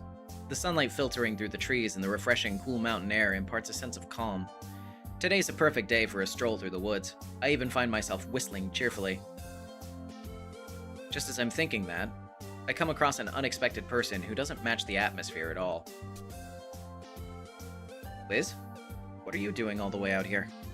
Just ahead of me are the woods behind Ryudo Temple, and a plateau with an expansive view of the forest on the outskirts of Fuyuki. Surely she didn't walk all the way here from the castle. Hello? Morning, Liz. Good morning, Shiro. Lesrit walks intently over to me. Her words sound blunt, but the way she moves reminds me of a child. Like the kind of kid who warms up to anyone she meets. Hey, funny seeing you here. Yeah, it's my first time at the temple. Do you come here a lot? More often than not, I guess. A friend lives here, so I come hang out even when I don't have any business. What about you, Liz? I know you said it's your first time here. Are you on an errand? Not an errand, but I sensed something bad here, so I stopped by to take care of it. Take care of it? Yeah, to put it in its place. The maid gestures as if strangling a bird in her hands. Terrifying. What's scary is that she doesn't sound like she's joking. Hold on. What exactly is this bad thing? Want to see? The conversation skips a step ahead. Before you show me, I'd like to know what exactly this dangerous thing is. Is it something I can see? Want it? Lizrit skips the conversation 2 steps ahead. We're already at the top of the figurative stairs. There's nowhere else to take this discussion. Do you have it with you now? I found it over there. I was looking for it because I thought it might be Ilya's enemy, but it smells like Ilya too. How mysterious. Liz extends a hand. Oh, thanks. I grab it reflexively. Is this a Hanafuda card? I've acquired something like a tarot card made from cloth. Did you find this around here? It was buried. A long time ago, I'm sure. At least 200 years ago. Wow, that's older than the Holy Grail War. Doesn't that make this an important archaeological find? Actually, I have my doubts it could be more than 2 centuries old, but I'll come back to that later. Thanks, Liz. I'll take it, but are you sure you want to give me this? Fill up with the 8. Almost forgot, but should also do the Tosca residence scene on day 2 morning before progressing later on. Ah, okay, gotcha. It's okay. I think it was destiny that we met here. I'm glad you like it, Shiro. That catches me a little off guard. It's super effective coming from Liz, who isn't very expressive. I'm going back to the castle. You should come over to play sometime, Shiro. Liz turns back the way she steps into the forest. I didn't want to think about it, but it seems like she really walked all the way here from the castle. Okay, see you later, Liz. Yeah, be careful, Shiro. Misfortune will befall you if you keep that with you. What? You gave me a cursed item?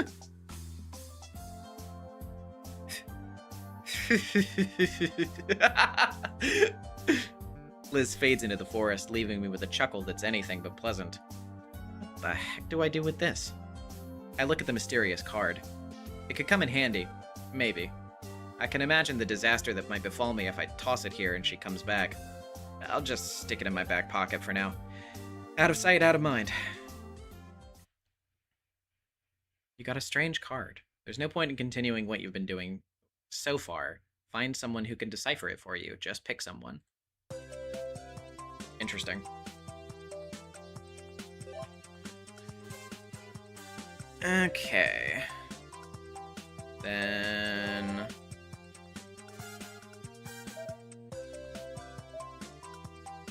who's at home? Ilya?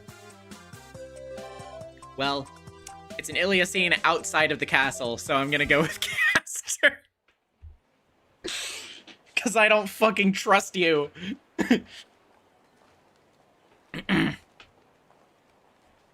Did we get through everything? Yeah. Issei writes something in his notebook and nods.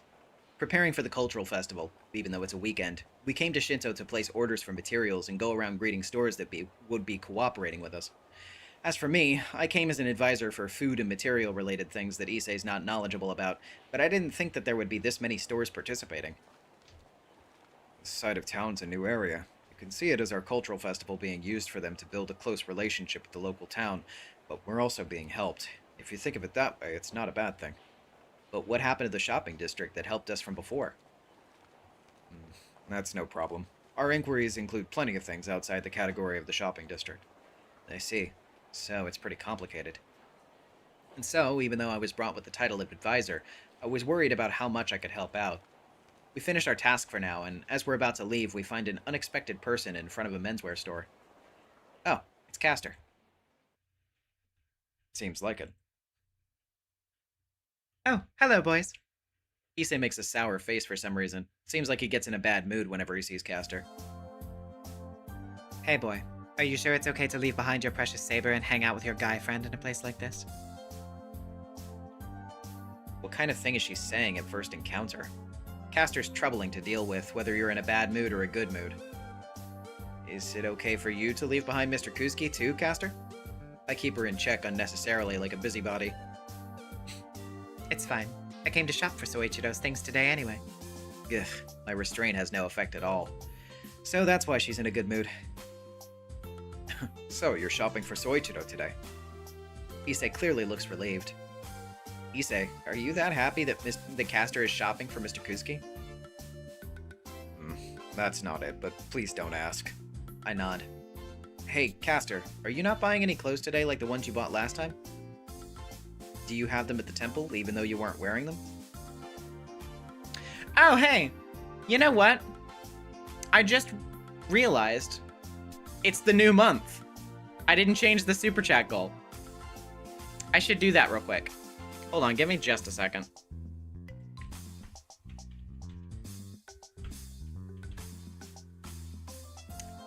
Let's see.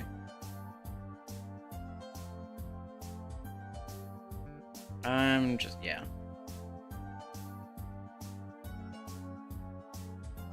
Let's see.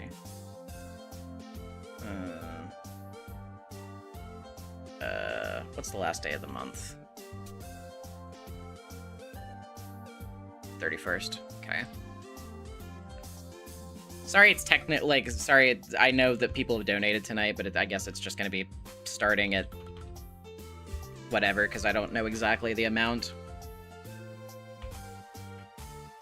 Okay. Yeah, sorry about that.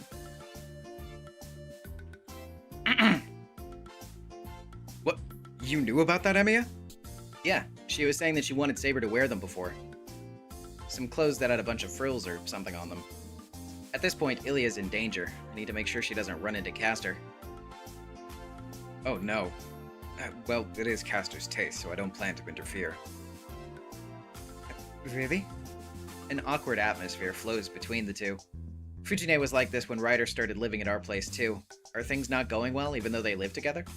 Come to think of it, did Castor and Mr. Kusuke have a wedding? No, before that. Hey, Castor, did you formally get married to Mr. Kusuke? Oh, she's surprised. Boy, what is that supposed to mean? Wait, hold off on the murderous intent. That wasn't sarcasm. I was wondering when you guys are going to as a supporter from the outside. I see. I didn't think that you were supporting us, boy. I'll thank you then. She's blushing. She's definitely blushing. You can thank me after the happy ending. So, aren't you gonna have a wedding? I don't wish for that much. We just became a married couple on paper, and we haven't had a ceremony. Although Reikon recommended us to. Even though she seemed happy, that's what she was causing her to seem a bit unhappy. From Castor's experience, she fears wishing for too great a happiness. So, that means... on paper, do you have a family register? I ask her in a low voice. I bet it'd be troublesome if Issei hears. Do not worry, it hasn't become what you're worried about. I'm glad. Did you brainwash the people at the government office? I didn't. It was something that could be solved with money. If you're curious, you can ask the manager about what happened when her bank balance suddenly increased. Okay, I'll pretend like I didn't hear about this. That's wise. I'm impressed with your ability to sense danger. Castor chuckles. Ugh, I feel like I'm starting to be able to talk normally with Castor lately, even though we really don't get along. Emiya, I've been wondering, do you and Castor know each other? Huh? Well, a lot happened. What happened isn't something that I can tell Issei. Castor must be thinking the same thing as she silently signals at me. Let's get going, Issei. Alright. I'll see you later, Castor. Alright. We leave Castor at the storefront. Things sound rough at Ryudo Temple, too. What's wrong, Emiya? No, it's nothing. Maybe I'll go and see how things are next time.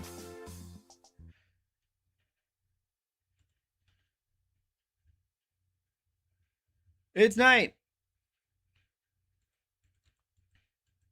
Well, we would have a ceremony, but Saber refuses to dress as the flower girl. God damn. Yeah. Okay.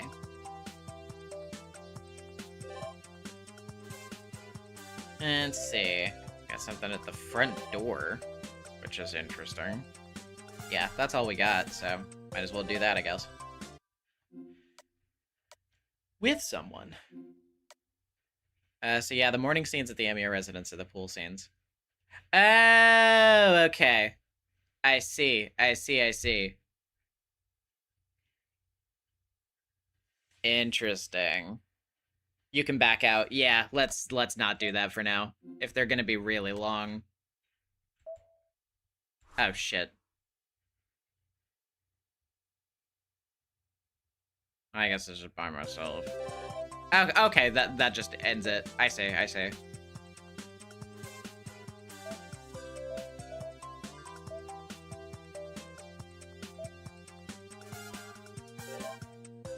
Okay. Yeah, let's just go to afternoon then. Is there a certain time we should do the pool scenes by, though? Like, is it going to be one of those things that, like, once we get far enough in the story, it's not going to be available anymore?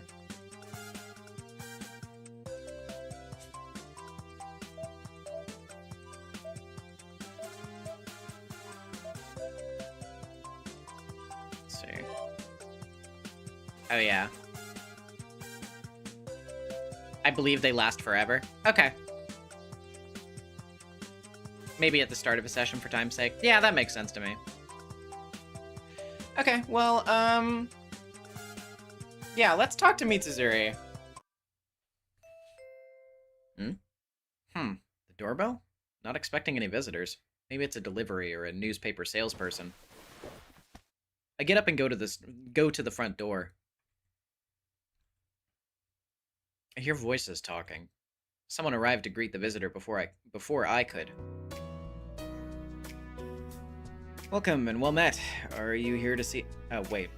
That's not... It's probably, yeah, Saber. I would have to guess from the... Either Saber or Ryder. Welcome and well met. Are you here to see Sakura or Shiro? Ah, it was Ryder. I hear Ryder's voice around the corner. I'm glad she's being so polite. But the visitor doesn't seem nearly as composed. It's yeah, because of the joke with Mitsuzuri and Ryder. That's funny. Miss Ryder? Yes, good day to you. It's been a while since we met outside the Kyudo Club, Ayako. Mitsuzuri is the visitor. Sakura is here, so if she needs to speak about the club, it makes sense that she'd come here. Oh, you're just, so pretty as usual.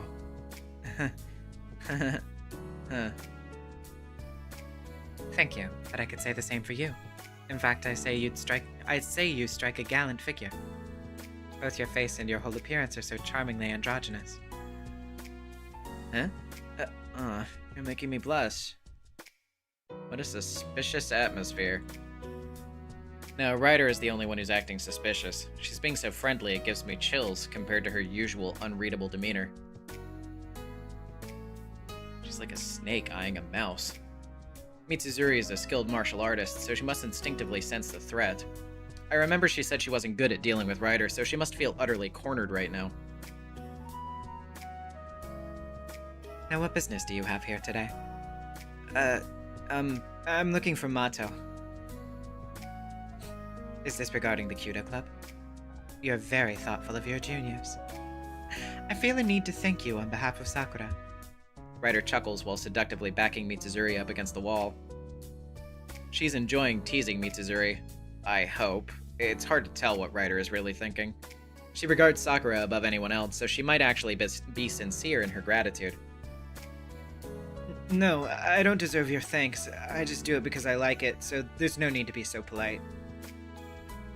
Why, that's wonderful. I'm doing this because I like it too, so I hope you'll accept my gratitude. By the way, Ayako, have you been eating a balanced diet lately?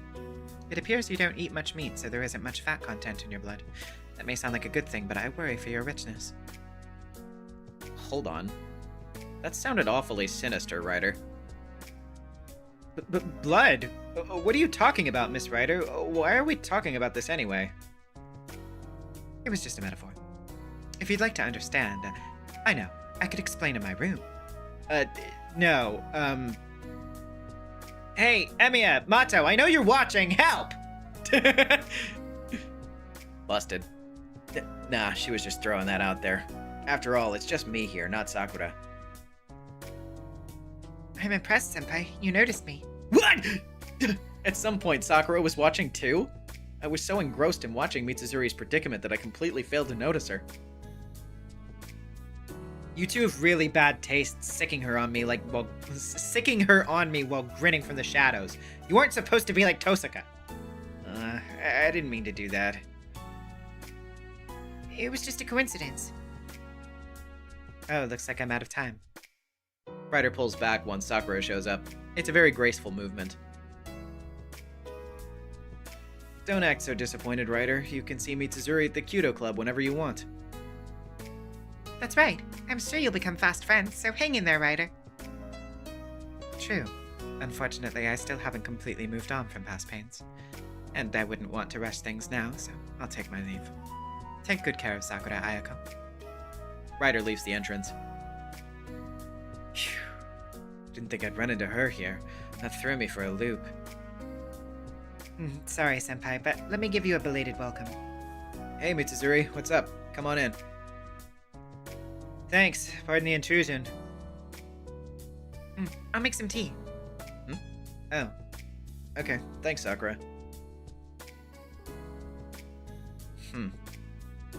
What? Mato, she's totally like a loving commuter wife now. I don't know what to say to that. She must be getting me back for Ryder. Stop pulling my leg. She isn't the only one who lives here, you know. There's Ryder and Saber and... Tosaka and Miss Fujimura too, right? How lively. But as long as Mato's happy to be your dear visiting wife. Ugh. She might have a point, but I don't know. Love makes people stronger, eh? Maybe I really should get myself a boyfriend. You still don't have one after that, huh? Nope. As an after effect from that whole thing, I avoided guys for a while, until now. All the ones around me are busy thinking about their futures, too. That time must be referring to the incident in April. I miss those days a little, but they were also a nightmare I have trouble forgetting. I can't believe she went that far. I'll say it as many times as I have to, but that didn't count. Why did I have to go along with what Tosaka says in this situation? You have to admit, what you did wasn't a great look. Even you turned a blind eye to her schemes. Honestly, there's something at your core that's so cold or robotic. I never figured you for such a stone-hearted, friendless person.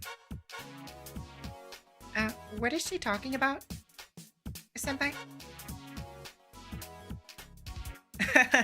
Just a battle I lost. Sorry, Mato, I'd rather not talk about it now. Yeah, and it ended in a winner-takes-all outcome for Tosaka. Were you playing Mahjong or something? If only it was that harmless. It was so incredibly embarrassing and pathetic that I don't feel comfortable talking about it to other people. Anyway, thanks for the tea, Mato. Yes, please, take your time to enjoy it. Would you like some babuske? Don't let the door hit you on the way out. Funny joke, Emiya. That's what you say to get someone out of your house, not welcome them. Just... Ugh. Sorry. Ochazuke with salmon and plum in it does sound quite tasteful. Yeah, if we made it with bonito stock instead of tea, it'd be quite light. Sakura drifts off topic to cooking, but I'm all for it. Mitsuzuri sighs at us and says, Watching you two makes me so jealous I want to bless you at the altar myself. What are you talking about, Senpai? Who's marrying whom? Don't be so shy, Mato. You're cute. Please stop laughing too, Senpai. I'm not laughing, I'm starting to panic too. I don't mean to brag, but the hand holding my teacup is trembling violently. See? That's why I say April doesn't count. If you and Mato are this lovey-dovey, then things must be off with Tosaka. I'd like to bring that up to her directly. Anyway, you wanted to talk to Sakura? Right. I got carried away teasing you, Mato, about the tournament coming up. Yes? The farcical atmosphere vanishes as they get down to business. I'll just listen without getting in the way.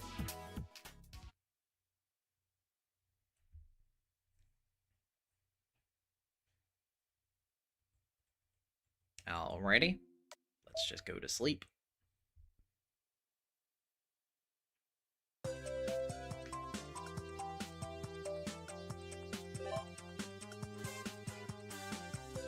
Okay, Saber's in the shed. Yeah, it's outskirts time, baby.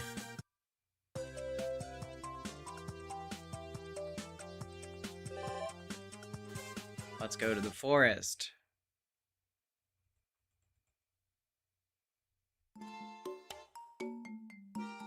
Yeah, let's just skip through this real quick. Okay.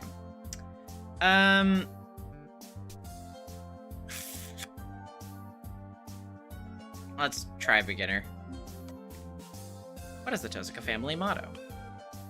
Always be a klutz, always wear a mini skirt. Yeah. Oh yeah, these two options are definitely. Yeah, always be elegant.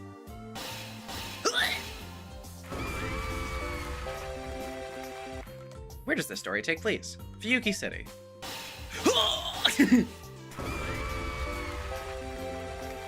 What subject does the alluring Taiga Fujimura teach? Japanese, English, or Rakugo? Yeah, she teaches Rakugo. She's from Akane Banashi.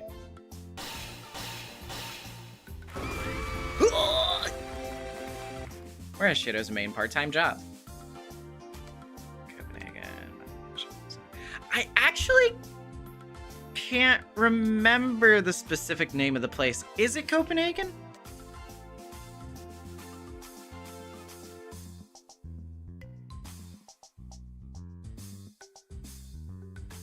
Like, you can just tell me. I don't give a shit. Middle? Okay. Yeah, okay. I remembered right. I was just second guessing myself. Where's Lancer from? Ireland.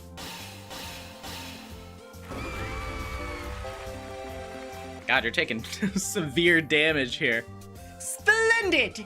I knew I saw a professor of fate studies in you. Now, let me reward you for your knowledge of useless trivia. Drinks have been replenished at the Emiya residence. Yay!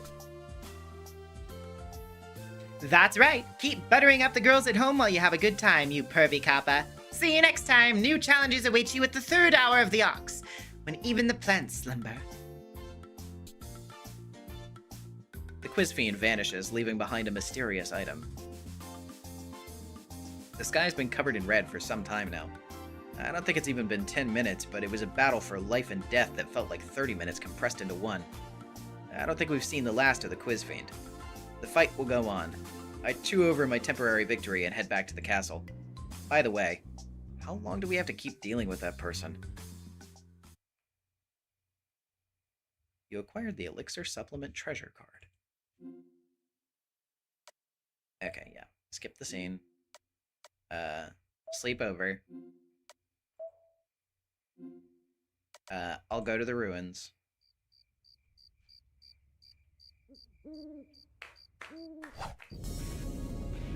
Let's get the special quiz! Okay, yeah. What Fate Stay Night game are we talking about exactly?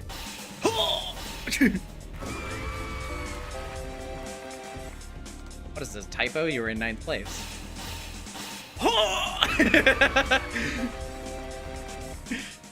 That's enough, Fujimura.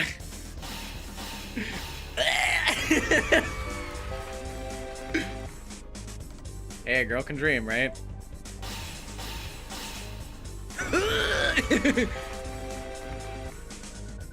There aren't any schools that hold 7 periods anymore.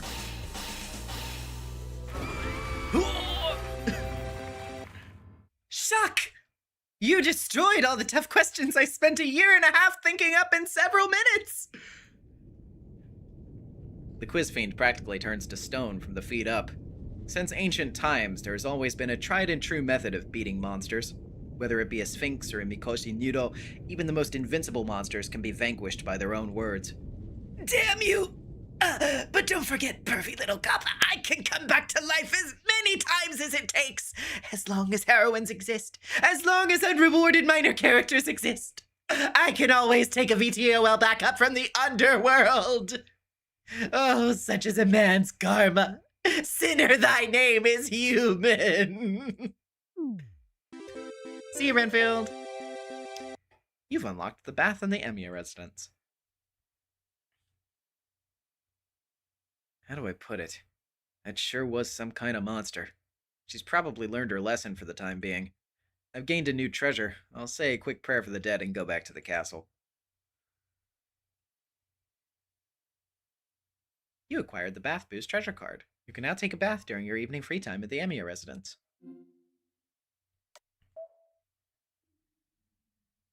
Exit restart. Okay, so let's see. We've been going for close to 2 hours now. So I think what sounds like maybe a safe bet is to go ahead and do like a loop through again, and then once we get to the final day, instead of going to the castle, maybe we just do regular shit so that we get the nighttime, and then we can get that scene, maybe? Are we able to do that, or should we do that on the 3rd day instead of the 4th?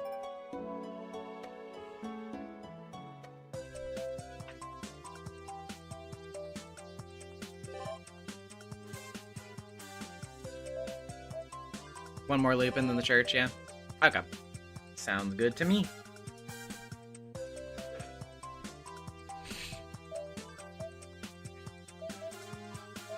Okay. Nothing to do here, so...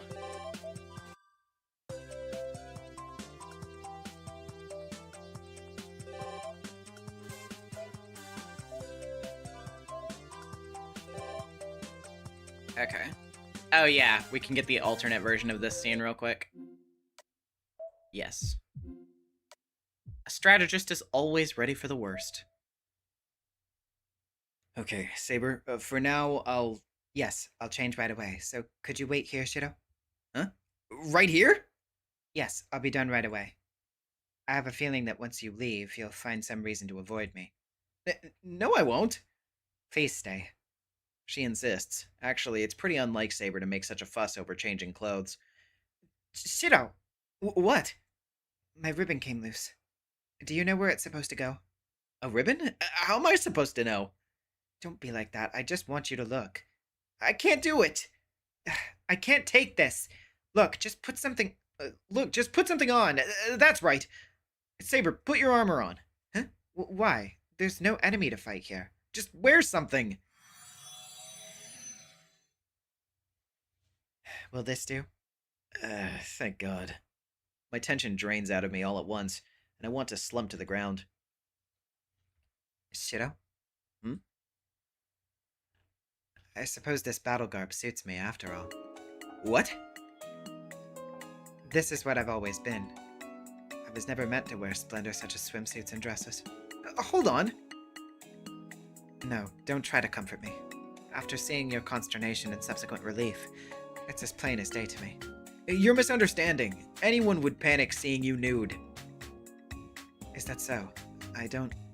Her not knowing how she looks to others has me dumbstruck. Damn it, what can I say to appease her? Mm-hmm. Oh, yay! Big Brother is watching us! Big Brother is listening to us! The heck is that humming? Wait, the only person who would hum something like this is obviously... Oh, okay. It's Taiga. She's on her way here. What? I thought it was gonna be fucking Ilya for some reason. We're all sons of Big Brother, so we love Big Brother, but we all know that the night we talk about our love, a black car will come. I don't know what the tune she's singing is. Saber, your outfit! Huh? Yes? Oh no, she can't see me like this. We'll all go to jail, and we learned in the gray walls that we're all human. We're not Big Brother's sons, but... Saber, hide in here! I shoved Saber into the closet. The fucking clank. Shitto! Oh, no, no, no, no. Rats! Stop the rats! Rats, rats! Oh, no, rats! Saber! Are you here? Shitto? Hey, Saber isn't here. My nervous voice nearly cracks. Really? I wanted to talk to her about shopping today. You seem to think we just go on an epic adventure trying food around town, though. Mm-hmm. But isn't that nice to do once in a while? Ooh, you're suddenly way more understanding than before. Good boy, you've grown up so much in the last 30 minutes. Yeah, that's why you have to keep a close eye on boys. Anyway, just go back to the living room. I will if you demand it. But what are you doing in Saber's room? Damn, I can't talk my way out of it. I thought I had a chance against Fujine, though. Well, I came to bring Saber tea. Wonder where she went. Oh, why don't you go check the dojo? You brought her tea and chocolates, huh? She ignored me. Oh, wait, what's that saying about turning disaster into fortune? I have this secret stash of chocolate truffles. There's a limited noble phantasm that's plenty strong enough to distract Fujine. I know. Why don't we have tea? If we have tea on the veranda, the chocolate might lure Saber out. Oh no, wait, that was Shitto, sorry.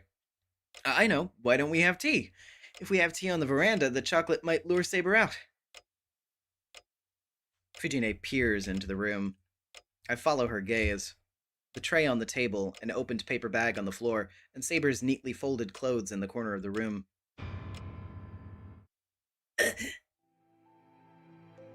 Shitto. A smoking gun, so to speak. I wish I had anemia so I could faint right now. My big sisterly eye spies the clothes Saber was just wearing. Yeah? Maybe she has multiple sets of hand-me-downs from Tosaka because she likes them. Nope, they're still warm, which means she just took them off. Why did Saber change clothes? Maybe she's taking a bath. She went to the bath naked?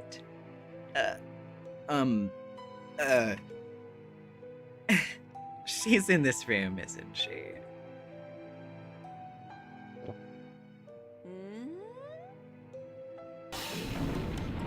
Shitto! You're going to disturb the neighbors! Shut up! The neighbors are upstanding people, so they won't complain no matter how bad the noise is! Not even if swords are clashing or fireworks are going off! That's wonderful. They must be as good at minding their own business as city people. Now, I bet they just gave up because you never stopped making weird noises! Don't try to dodge the question! Impure sexual act spotted! Come along quietly! I just brought her tea! You're getting the wrong idea! Wrong idea, schmong idea! You hatched some dirty scheme to make Saber take off her clothes, but I, servant of justice, showed up and you went, I got it, and stuffed Saber into the closet. It's been obvious to me for the last 1 minute and 20 seconds. Wrong, that's all wrong. Except you are right about the closet. Also, what's with the oddly specific amount of time? Anyway, I'm going to check the closet. I hope you're ready for this, Shido. Ready for what? I wish I could just vanish. It's okay now, Saber. A normal servant would just dematerialize. But Saber can't turn into spirit form, so... Huh? I'm finished. That works too. Apologies, I dozed off. What happened, Taiga? This voice. Is that you, Saber? What are you doing in the closet with a raincoat on? Sometimes I'm in the mood for it. What? Saber? Like, we appreciate the save, I guess, but you're raising so many more questions with this answer than you would have if you would just let it remain the regular way. Like, what do you mean I'm just in the mood for it? What mood is that? Yeah, exactly. Oh, there you are, Saber. I totally didn't notice. I see. You were so embarrassed you hid from Shido? Oh, Saber, you're such a maiden. What? But I like that innocent side of you. What are you talking about, Fujine? Then it's time to show off to him. Shido's bound to be interested in my sisterly opinion. Go ahead, Saber. I refuse. Oh, come now, Saber. Looks like I'll have to use force. Please. Please don't. You're well aware that you're no match for me, Taiga. The fucking... the sword! Saber's gaze asks me what to do next. It's a hard choice, but we can't let Fujine find out who Saber really is. This is for her sake, too. So I make a go sign at her, telling her it's okay! Yeah! With a burst of effort, Fujine lunges at Saber. Please forgive me, Taiga. The two of them jostle around the cramped room. Saber has the overwhelming advantage in fighting strength, but... You underestimate me, Saber. Take this, Fujimura-style DOA attack! Secret truffle throw. A black lump traces a parabola through the air. Is that one of the chocolate truffles? Overly superior physical abilities and vision are her downfall. Saber unwittingly chases after the chocolate. You're open! Hiya! It's over. Why are you wasting food, Taiga? Saber, hurry up and notice! Now how am I gonna explain the armor to Fujine? Yeah, no, I can't think of anything.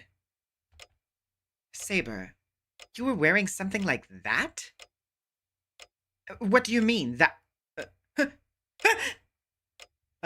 Fujine, that is, I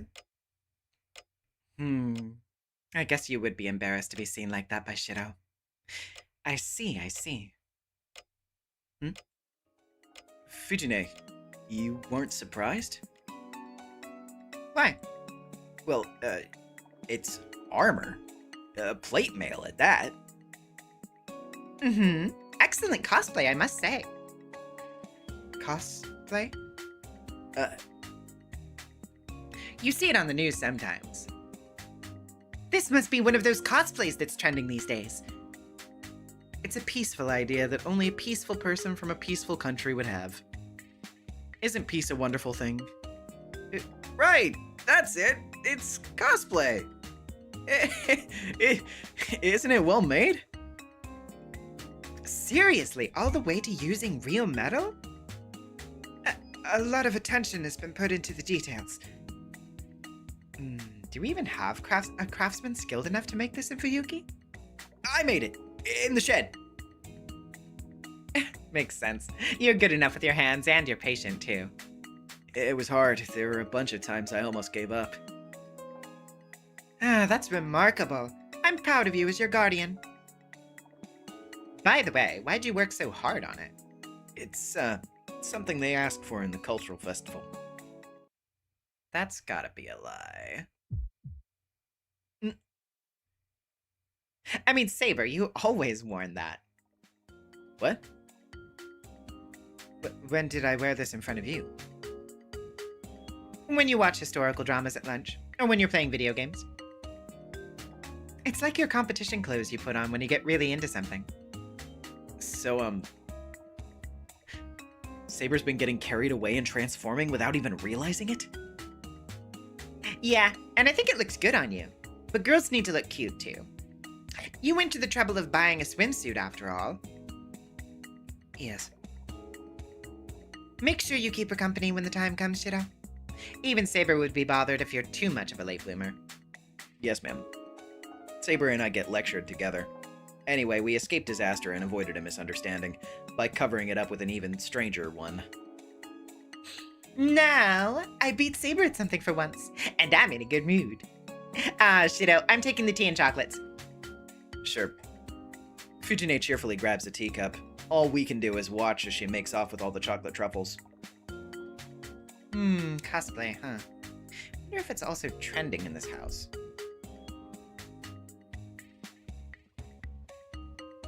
Sometimes I see Sakura wearing black pajamas with red stripes, and Ryder has that tight purple one piece. Maybe I should come up with something too. What would look good? Maybe that masked character. Shiro. It's like a tick, right? It can't be helped. Yes, I'll be careful from now on. Why does Sakura have those? Yeah, I was about to say, like, are you good, Sakura? Yeah, and she's always wearing this white wig for some reason. Don't beat yourself up about it.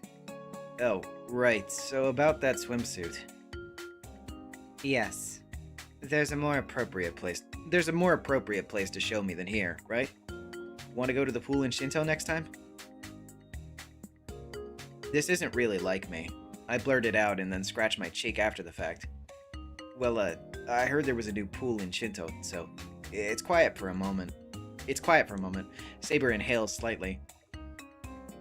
Yes, I'd be happy to accompany you. And just like that, she accepts my invitation. Yeah, pretty much same end to the scene as the other option. This one was a lot fucking funnier, though. Oh. Yeah, we can do the bath.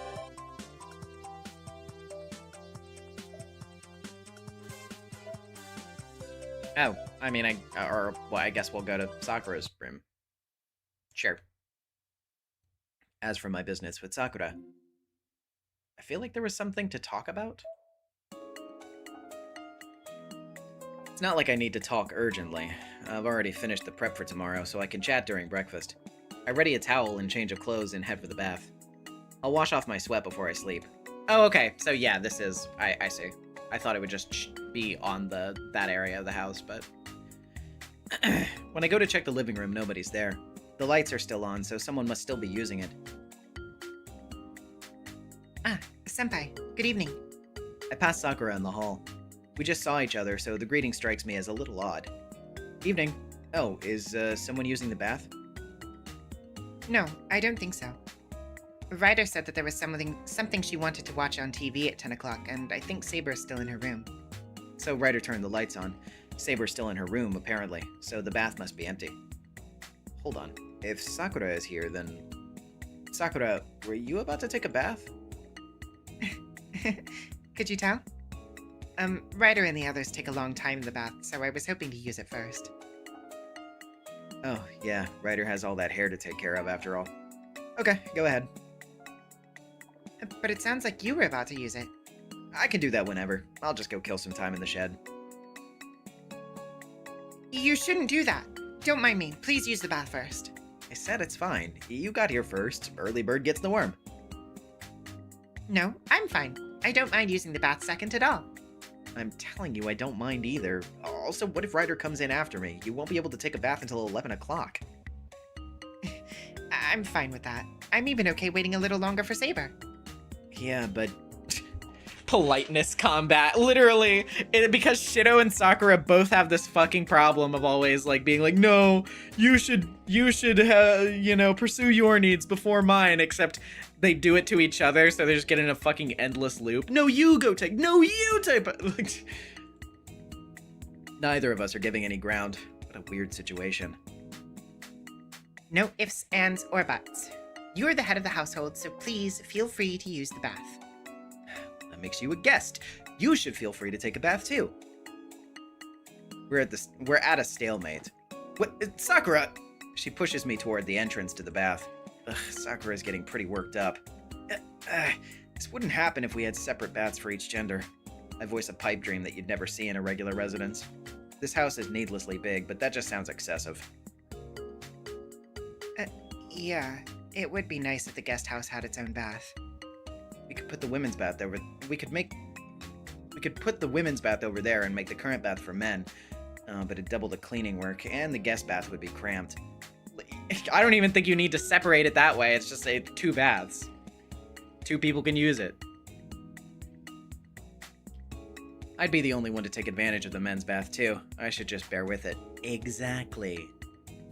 It would be just for you. And besides, I mean, I'm just saying, if you make a men's bath now, and you separate them, Shido, nobody's gonna be using that bath soon enough. I'm just saying, Shido, that bathroom's not gonna be in use for very long. That's just my suspicion. More importantly, this isn't helping us to decide on who's going to use the bath first. Man, now that it's come to this. Senpai, what's wrong? I grab Sakura's hand instead and pull her along. Senpai, are you Sakura. coming in with me? Eh? What is Sakura saying while blushing? It might be a little cramped for two, but I could take a bath with you. Should I go get my swimsuit? Well, it'd be better than bathing together naked. But what about you? Oh, you can wear a swimsuit too. And if Ryder or Saber sees us, we can just say that you were teaching me to swim. Yeah! Should I praise her for the inspired idea? Still, why would we be practicing swimming in the bathtub? I think even reading a textbook would be more helpful. While it would be interesting to let Sakura's imagination run wild, I need to explain. It's not like that, Sakura. You wouldn't budge, so I was going to push you inside and then leave. Huh? Really? But at this point, nobody's going to take a bath. I'll heat it up again later, so just use it first like you normally would. That's that. I leave the washroom. At this rate, we'll actually end up bathing together in swimsuits, so this is fine. Oh, I'm sorry. Then I'll borrow the bath first. Yeah, enjoy. I swear to God, if I just heard a firework, it is the third. You motherfuckers. Oh, hey, the news is on. With that, I go back to the living room. I finish washing the dishes and sit with Ryder in front of the TV to pass the time. Ryder's watching the news. Is Sakura taking a bath? Yeah, we had a little argument over who would go first. You both tried to let the other go first? If Rin was here, she would have just taken advantage of you to use it first. I bet. You could have gone in while we were arguing, though. I don't mind being last. I just need to turn off the gas at the end, right? Ryder is the type to let others go first, huh? Modesty's a good virtue to have, but these two are so alike. Thanks for letting me take a bath first. It was a nice bath, Senpai. Oh, you're done. Welcome back. Sakura comes into the living room, fresh out of the bath. I let my guard down. She looks softer than usual, and she's giving off a sweet scent. I'm sorry, it took a while to wash my hair. You both had to wait for me, so I shouldn't have taken such a long time. No, I think baths are best enjoyed at your leisure. Sakura, your hair is still... should I brush it out for you? Yeah, please, Ryder. I'll brush yours too, once you're finished. I watch them interact. From here, they look like sisters who get along well. Senpai? Oh, no, I spaced out. You must be thirsty after the bath. Want something to drink? The caffeine in tea will keep me awake. Do you have any tomato juice? Yeah, we have plenty since we use it for cooking. Hang on. I go to the kitchen. Unless I get some water, I'm not going to be able to quench this thirst. I'll cut some celery as a snack to help myself calm down, too. Sakura looks... Okay, just say that right out. Sakura looked so sexy after Getting out of the bed. Sorry, I can't say that with a straight face. I feel like a 5-year-old. I try to focus on the kitchen knife. I'm still hot and bothered, so I cut some cucumbers into sticks, too. Shitto. Good grief. I better cool myself off after this and sleep. Thanks for waiting. I cut a bunch of snacks, too. What happened, Senpai? Shitto, what is this? Well, I thought you'd want something to go with the tomato. Huh? I realize what's wrong with the tray. It's piled high with greens, not just a glass, but a bowl full of vegetables cut into sticks. Oh no, I cut too much. I thought you were taking a while just to get tomato juice. Ryder, do you want some of this? I'll take some. Should I call Saber? I'm sure she could clean this up quickly. It's okay. We can use the leftovers for breakfast tomorrow. How about you, Senpai? Later. I'm gonna take a bath first. Okay. Enjoy! What's wrong with me? I better bathe, calm myself down, and snack on some veggies.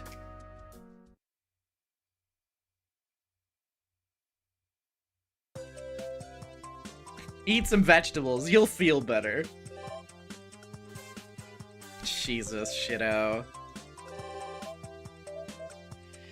Okay, let's go to the Tosca residence. It's revenge. The Tosca house cleaning strategy that I couldn't accomplish by myself. The long-awaited revenge. Alright, 4 people's perfect. The fucking, like, One Piece walking to Arlong Park shot. Let's go. Right! Fucking, like, MIDI, too, is, like, driving me insane. There's 2 soldiers in the advance guard and 2 mages in the rear guard. This is like an attack formation. This is like an attack formation. I wonder if I should have been a cleric. Do not worry. There's Ryder and I. We will not let you or Shitto be in danger. They're talking as if we're going on a journey instead of cleaning. As we're talking about such things, I start to feel like this house is some magic castle where evil spirits from the mountains and rivers dwell. If anyone is gonna beat Arlong, It's them. Yeah, you have Sakura busting down the wall, like with the fucking, like the dark Sakura outfit on. It's just like, Where is the guy called Arlong? I'm Arlong. Sakura fucking like giant like shadow tentacle throwing Arlong across the room.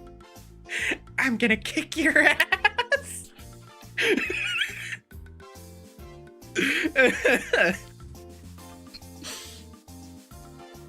However, this aura, it reminds me of my past when I fought evil spirits that haunted old castles. Makes me tingle with excitement. It's rare for you to be this fired up. I also felt something nostalgic from this mansion, like the home that I'm accustomed to. But monsters living in the Tosaka house. No, there's gotta be some, like... there's gotta be some, like, one in particular. The fucking... The spirit of Rin. Why does she look like a fucking, like, A24 horror movie monster right now? It's starting to seem more and more like a dungeon. Like a dragon guarding treasure or a giant or any demon on that level. No, there is no need to have a long chat here. Oh, I have the key. To break the seal... Sakura, calm down and do as I taught you. It should not be something that difficult for you now. Yeah, I'm okay. There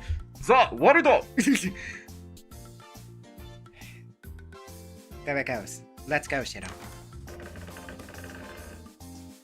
Go ahead, Sakura.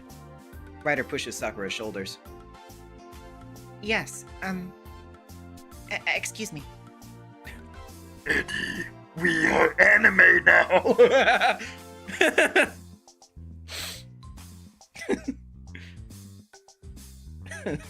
Oh, God.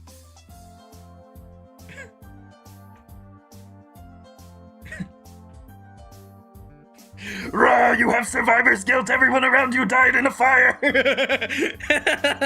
Venom fucking basketball dunk above Shiro. Do you not mean I'm back home? Oh, do you not mean I'm back home? I was thinking that that's only for Senpai's home. Yes, then I shall also excuse myself. Ryder, who came in last, looks at the entrance. Oh, Senpai, there are signs that the door's been fixed. I feel like the tiles seem to be dirty too. Yeah, isn't it fine if it's fixed? We're going to clean the tiles, so it's good timing. The tiles at the entrance have slight speckles of milk. Oh, then I'll clean the kitchen. The fucking like of the running is really funny to me for some reason. Then we shall do some physical labor. Ryder takes out an apron. Thanks. It'll get dirty from the dust, so you should charge too, Saber. Change too, sorry. Yeah, I'm putting my saber on the charger. Yes, then I shall get ready over there. Alright. We're cleaning the Tosaka house. That's this big. Even if we have 4 people, we still have to roll up our sleeves.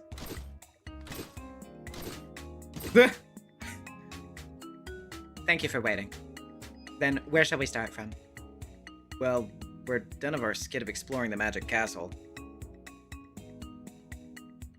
Is there a custom of arming oneself up before cleaning in ancient England? No, this is an admonition towards myself. This is a mage's workshop, so we do not know what kind of danger is lurking here. Once upon a time, I had to pay for it at my guardian's workshop.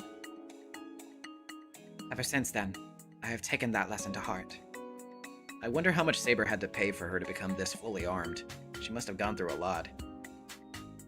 Also, to not steal any food no matter what. The moment I ate, I prepared myself for death when not water torture, but syrup torture started. You brought that on yourself.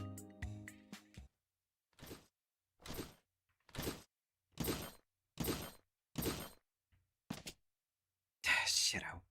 Ryder brings her lips to my ear and whispers, "What, Ryder?" If Saber loiters around the mansion, then she might break the furniture. Yeah, the one that paid for wandering about inside the workshop might have been the court mage. Oh, hey, Saber, hold on. What is it? About how we divide up the chores, I want to ask you to clean the basement. Ryder and I will clean the first floor.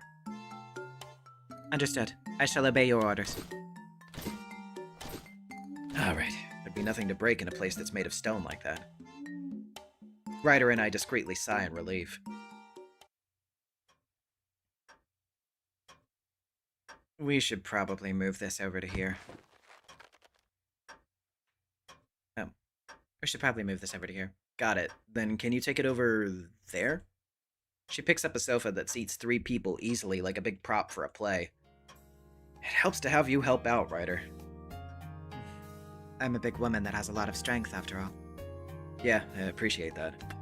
Alright, I think I'll do the floor. Should I be cleaning the furniture with a cloth? I'm not sure. They all look like antiques, so let's ask Sakura about how we should handle the furnishings. Understood. Also, Shiro, what have you been scattering? I use tea leaves. Tea leaves? Yeah, hair that falls onto the carpet's hard to remove, right? Yes. You scatter the dried tea leaves like this and suck those up with a vacuum. And see, the hair will come off with the tea leaves, right? I see. That's some life wisdom. Just like that, the cleaning moves along smoothly and peacefully in the living room. I can be at ease leaving the kitchen to Sakura. So, all that's left is Saber, who went to the basement, but...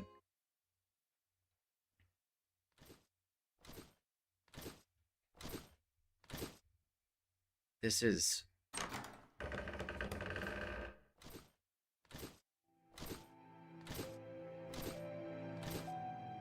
Yes. I have heard from Rin before, that she tried to summon me here before the Holy Grail War started. However, Archer is the one who was summoned. I wonder what Rin used as a catalyst.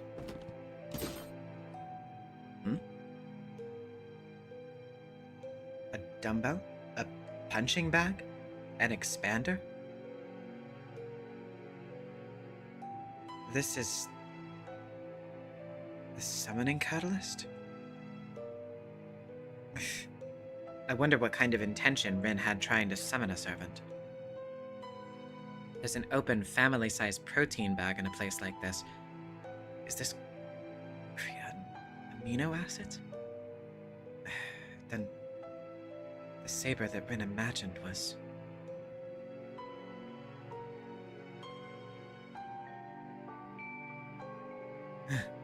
How unfortunate, Rin.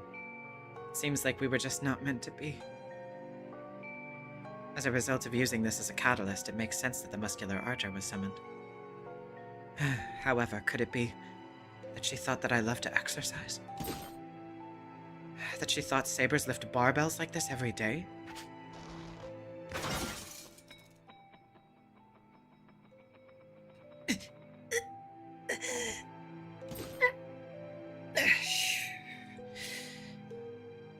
Swords are not something that you swing with strength. Power is within one's noble phantasm, so using unnecessary strength would instead be a hindrance. Yes, if it was this treadmill.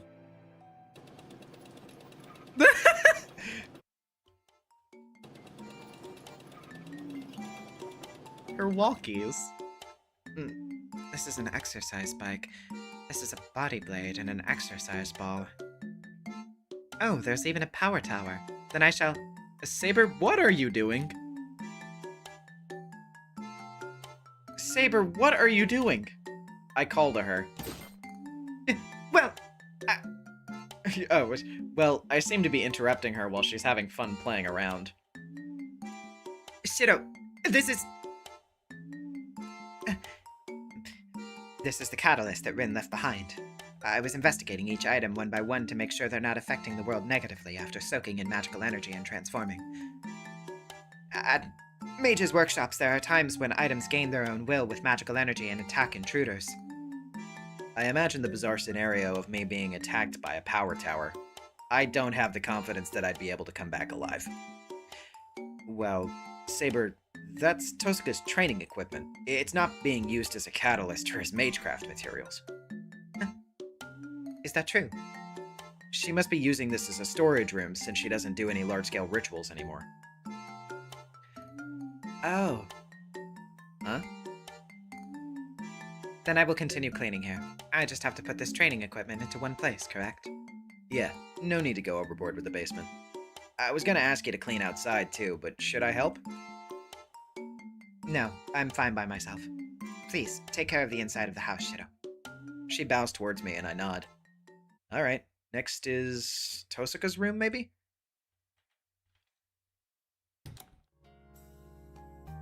Sakura? Sakura's reading something in Tosuka's room. She must have noticed that I came as she hides whatever she was reading. What were you reading, Sakura? I wasn't looking for Nasan's diary or anything. As I was fixing the bedsheets, some letter in English. Oh, As I was fixing the bed sheets, some letter in English came out, so I couldn't help but get curious and skim it. that can't be helped. Tosaka was careless for not storing her letters, but an English letter, you said? Yes, it's this. What Sakura showed me was an envelope that had the airmail border. Oh, it's from overseas. Who was it from? From... Oof. Isn't that? The airmail was a letter from the Mages Association. Tosaka is a mage who is an administrator of these lands. So it's not odd that she's directly receiving directions or orders. Nason has it hard, too. See, she has this many letters and books spread out. She's gonna eventually lose some. There's a pile of opened envelopes and writing paper stacked up. Kiritsugu didn't get anything. Guess that's obvious since he was a freelance. They didn't come to my place either. Nason really is impressive. Sakura puts the letter back in the envelope and slides it back inside the bed like it was before. She's being considerate, but if that's the case, I feel like she should just leave it on the desk. Oh, I need to write a letter to Nason. I promised her. Like updating her on the current situation? Yes, she told me to let her know if anything happens. I'll write it, so do you have any message for Nason-senpai? Oof. It's really putting me on the spot. Can I give you a message later, Sakura? Yes, got it. I'll write it once we finish eating dinner, so please come to my room then. We casually make a promise to deliver a message to a distant foreign country. I leave Tosaka's room to Sakura, and I head towards the hallway to work on the guest room next door. I notice that Sakura is looking at Tosaka's room with a nostalgic look. Sakura? Oh, I'm sorry, senpai. This atmosphere was so nostalgic that I got lost in my thoughts. I see.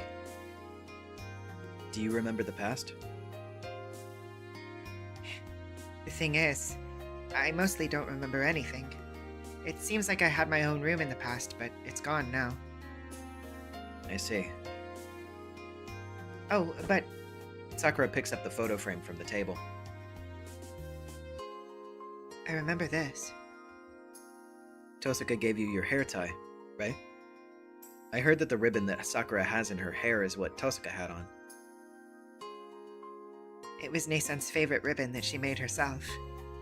Hair and hair ties are the final trump card of a female mage, so she made a special one. So you got that when you parted with Tosaka? Yes, Nason tied my hair with it. I see. Tosaka gave her most important remnant to her little sister who she could never see again. Tosaka isn't usually honest. And she said the payment is a cheap 3-carat emerald, up to 3% annual interest rate, and that she'll let me pay in installments as a bonus. She's really greedy even at times like that. Wait. What?! I didn't know Tosaka was a miser from such an age. I thought about it as a child. If it was compound interest of 3% annual interest, then I wondered whether it'd be worth 4-carat or 5-carat, or whether the number of installments were 12 times or 24 times a year, whether early repayments possible, whether I could convert it to diamonds. Wait, why does it turn into all that talk about loans? Oh, Nason was always like that from before. Freaking Tosaka. What an awful person. I hadn't even gotten a taste of a tenth of her awfulness. However, that's not it, senpai. It's a tough topic, yet Sakura's smile is playful. You see, Nason makes the people who are more important to her owe her more things. Hmm? If she had only given me this as a present, then that's it. Nason didn't like that. Because she cared about me, she gave me such a large loan. When she told me very seriously that I need to return it no matter what, it made me think, oh, Nason will always remember me, so the loan is so big that I can never return it. That's why I think Nason's also making you owe her so many things too. I see. I felt bad that I'm thinking that I was always causing her trouble by being indebted to her. Oh, it'd be more impressive to have her be indebted to you. She doesn't approve of lukewarm loans unless you've signed and sealed and have a signed and sealed IOU. I feel like you'd need to form a notarized deed or a court ruling or something when having someone like Tosaka in your debt. I need to get myself together more. And I want to say, you owe me, Nason. At least once. I'm sure that'll happen soon. Don't tell Tosuka we talked about this, okay? Yes, Nesam will probably get mad if she finds out. We both laugh a bit. I feel like I understand Tosuka's complicated parts a bit more. Then, There's something I would like to ask you, Sakura. Oh, that's right. We have to keep on cleaning. shoot, we won't get things done even if we keep going to the sunsets. Let's get this over with then, Senpai. Oh. Fuck. Damn. That actually, that got to me. Anfang middle stand. Did it go well, Ryder? Yes, well done. Oh, okay. That was probably Sakura who actually did it that time then. The long Tosuka house cleaning is finished. Thank you for all your hard work today, everyone. Sorry for making you three help out. No worries. You too, Shido. Good work today. Yes, you were helping out in every area everyone was in charge of. We leave the deserted Tosuka house. I don't know when the owner of the mansion will come back, but until then, we need to keep this house clean. You're sending a letter to Rin. Sakura is writing the letter during your evening free time at the Emiya residence. Okay.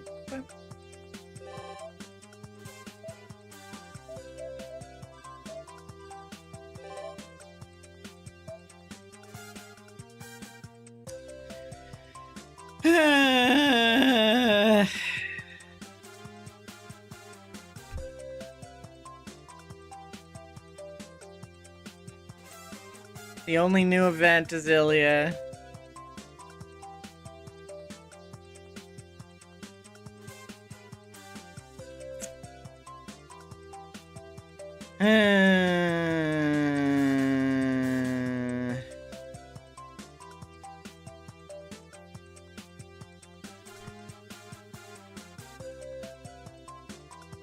Okay.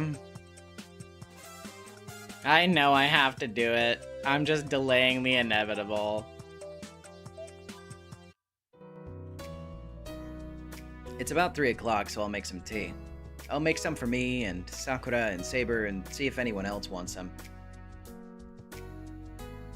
Oh, good, someone's in the living room. It's so dreary killing time by myself. I'll ask whoever is there to join me if they have time. Oh, it's you, Ilya.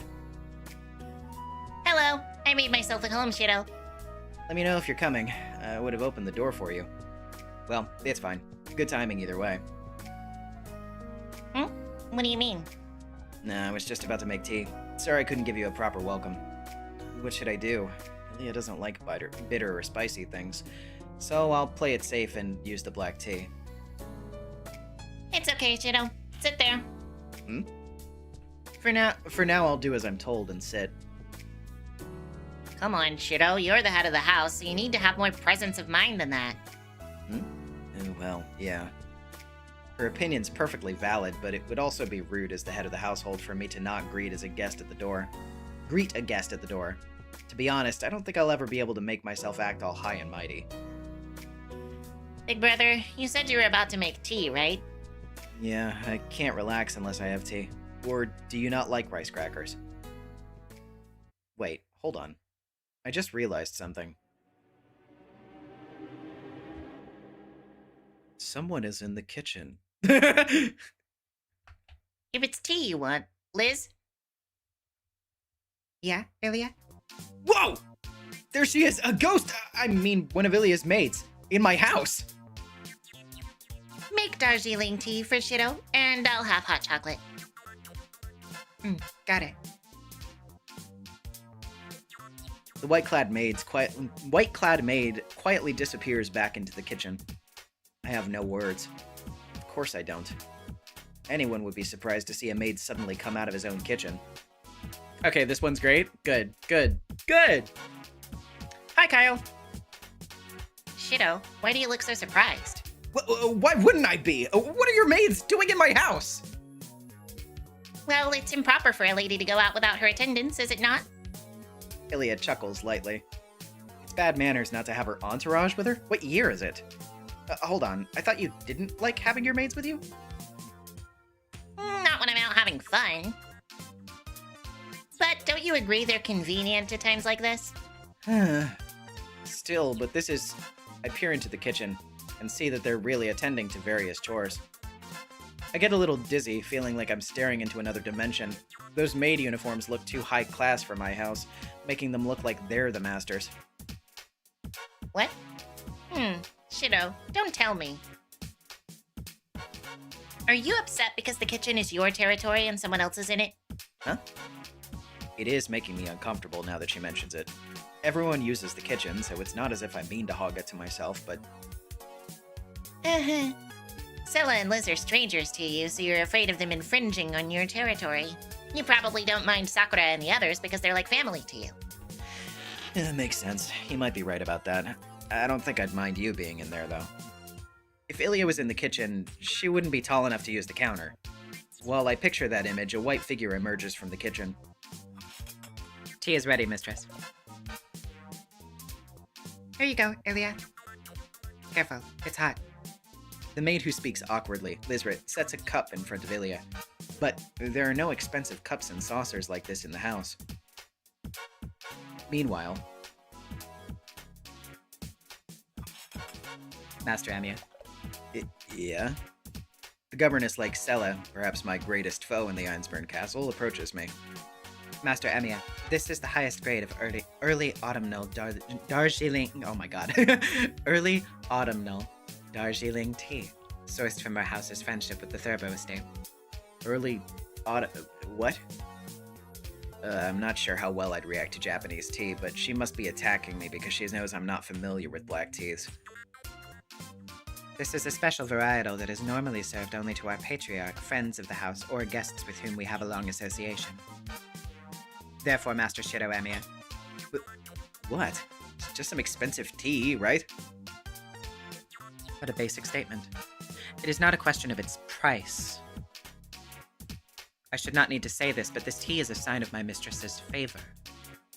Do you understand, Master Shido Amiya? You must taste my mistress's feelings with care and never betray her faith in you. She says it with a vigor that clearly isn't asking for my consent. I can't believe I'm getting a lecture before I even get my tea. Ilya is grinning. Is it that funny to watch me get lectured? I guess it must be.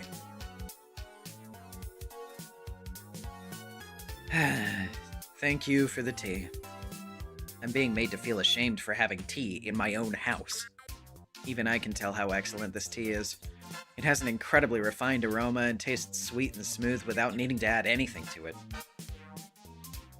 Oh yeah, Shido? I brought this today because I wanted to, but don't worry about it, okay? It's not like I'm asking you to have tea on hand that's this fancy. I appreciate you saying that, and sorry for always serving you cheap tea. I feel ashamed of serving Ilya cheap genmaita when she normally gets to drink stuff like this at home. On top of that, being flanked by Scylla and Liz is incredibly unsettling. Shido, I bet you want dessert, don't you? Sure. Did you bring that too? Of course. Scylla, Liz. The maids break into motion again. I breathe a sigh of relief once they disappear into the kitchen. You're so nervous, Shido. Of course I am. I've never had maids waiting on me while I have tea. Ugh. I think I'm starting to see why Ilya often goes out on her own. While she's used to having the maids around, there are probably times when she feels freedom when they're not there. You've got it rough, too. Just a little. But Scylla doesn't nag as much as she used to. She's still pretty busy trying to keep up appearances, though. Stella's diligent. She just wants you to grow up into a proper lady. Yeah. I'd better grow up big and strong like she hopes. Oh, Ilya. Do you want more, Ilya? No, this is enough. Give my big brother more, Liz. Mistress, you should not address him like that. Master Shido Amiya, this is the triple berry pie from La Fleur. Oof. A pie suddenly set down in front of me, topped with cream and a variety of berries. This must be the very, very berry that Tosaka mentioned. It sure is red. Ilya excitedly pokes her fork into it. She must not mind all the red. This is another one of my mistress's preferred pastries. I do hope you won't waste a single crumb, Master Emiya. Right. I think I get it now, so... What do you mean? Well, this isn't the castle, so can't you relax a little? To me, you look so tense that I can practically hear how stiff and creaky your shoulders are. Oh, he's right. Sela, are you sensitive to the cold? Lizred. Yeah, maybe you could use a trip to a healing hot spring. Mistress, while I am grateful for your concern, I am your lady-in-waiting. I must implore you to care more about your own well-being. Our teasing fails to budge her iron will. She really is the perfect maid. Master Emiya, to answer your earlier question, my shoulders are not stiff. Your concern is unwarranted. Oh, then I'll gratefully eat this. I move my fork to the mountain of berries and cream, but being stared at from both sides is unnerving. At this point, we may as well... Hey, are you two not gonna have any? Correct. Servants do not dine with the mistress. Nein danke. That was a bust. Ilya looks like she's been genuinely enjoying this exchange. She must be getting a kick out of seeing me so bewildered. But it feels even harder to move my fork now. Is this bothering you, Shido? Well, yeah. I feel like a prisoner in my own home. That would be a waste of the delicious tea and cake. Sela, Liz, you're dismissed until I summon you again. Okay, Ilya. We will stand by over there, mistress. The living room suddenly feels bigger as soon as the white-clad maids are gone. I heave a long, relieved sigh from the bottom of my lungs.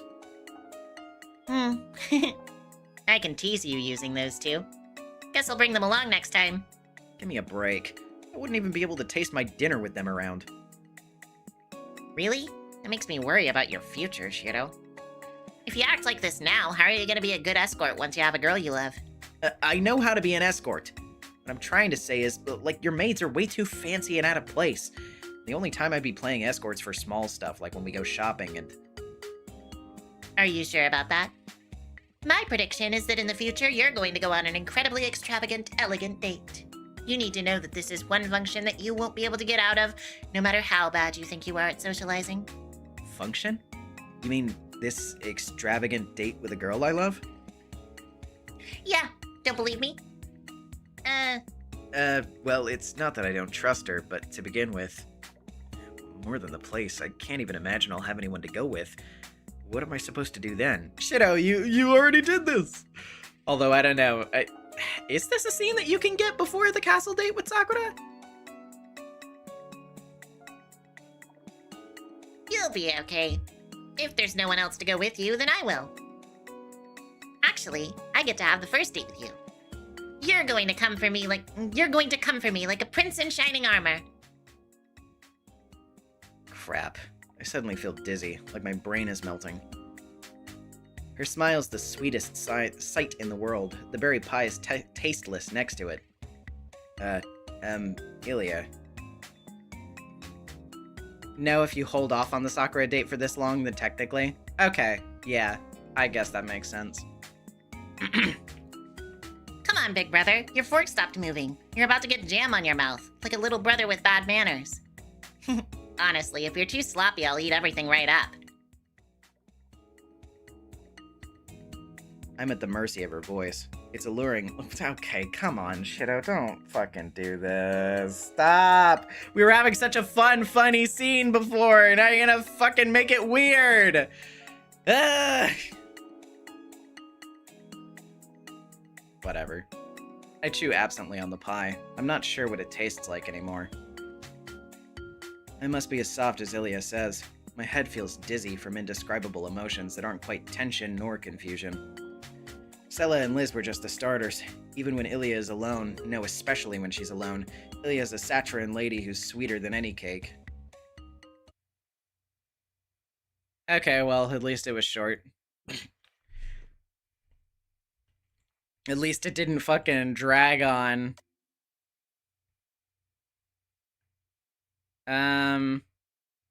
Okay.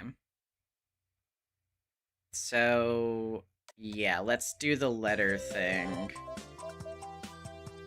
And then we'll do the town scene tomorrow, and then, yeah. That's right, the letter. Come to think of it, there was a letter for Tosuka. Sakura, you here? Senpai? Yes, you can come in. Kyle, being blind to it, I honestly don't know if these two are actually related or not. They are, yes. It's complicated. There's a lot of weird family history between the two, but yeah, they are related.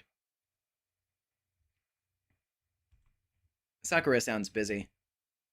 Coming in! Sakura's writing something. There's a large piece of writing paper on the table. That's the letter you mentioned before, right? Yes, I want to send my sister a report about recent events. Just a moment, I'll be done soon. The recipient is in London. We can't contact her on a moment's notice, so this would be a good time to send her a letter. Email would be easier, but Tosuka stubbornly refuses to use a computer. Hey, Sakura, do you think Tosuka will come home anytime soon?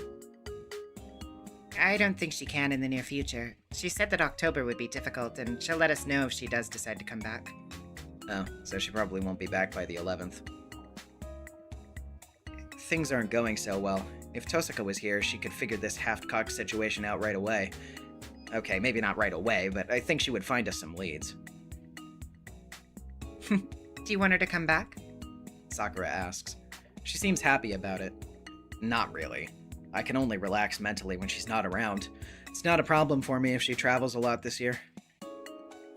Mm-hmm.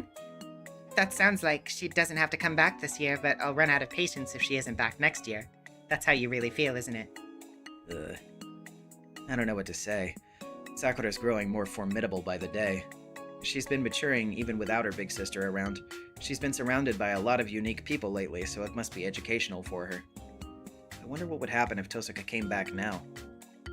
Well, setting aside how noisy it would be when she's back, there is something I want to consult her about, if I'm being honest. Do you mind asking her to reach out to me in your letter? Oh, is that all? She might miss it if you don't say something with a little more feeling. If anything, she's liable to throw the letter away if it doesn't sound urgent enough. The amazing thing about her is that I can't even deny it. Okay, then tell her I'm in a little trouble and I'd like her to contact me if she feels up to it. Tell her I want her help. No, not that. She's busy. I can't ask her to come back for this. This is an important time for her, so I shouldn't interrupt. Actually, never mind. She might actually make things worse if she comes back, and I think there's a risk that the things could spiral out of control. She's doing whatever she wants in London, so I should do the same here. Okay, I've made up my mind. That was close. How big of a favor would I owe Tosuka if I asked her to come home now? She might force me to be her butler for a whole year overseas. Senpai, is that everything you wanted to say? No, go with the first thing I said. Just write that I'd like her to reach out. It's alright if she doesn't notice it. Even if she doesn't help, I'll figure this out on my own. On my own. Okay. Alright, I got that all down. I'll mail it out first thing tomorrow morning. Sakura quickly puts the letter in the envelope and seals it with a cute sticker. I feel like there's something suspicious about the way she did that, but I must be imagining it. Thanks. I'll leave you to it then. Please, look forward to the response. There's something about that Smile. Like I flipped a switch I shouldn't have. Okay, that's interesting. So they're sending a letter. Like it or not, Sakura sent a letter to Rin. It's been mailed to her in London. So I'm gonna make an educated guess that since it's going outside of Fuyuki, then maybe it won't apply to the weird like time loop thing. Like that it'll actually reach Rin and something consequential will happen within the loop because of that. I mean, otherwise, I don't know why we'd be focusing on it so much. Interesting.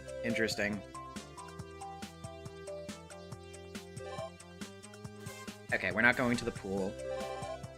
Yeah, nothing else going on, so to afternoon.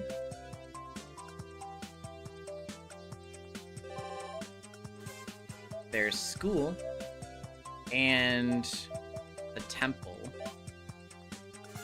Let's talk to Assassin. Why not? Nestled in a mountain, the gate to Ryudo Temple lies at the top of a long stone stairway.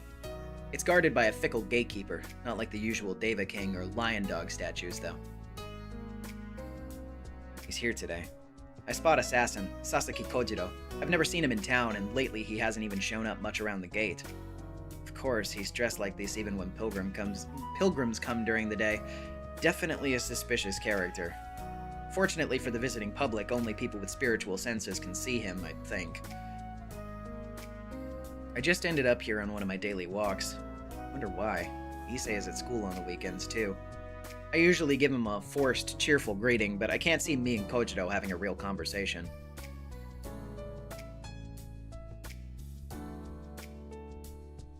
Kojiro doesn't spare me more than a glance, either.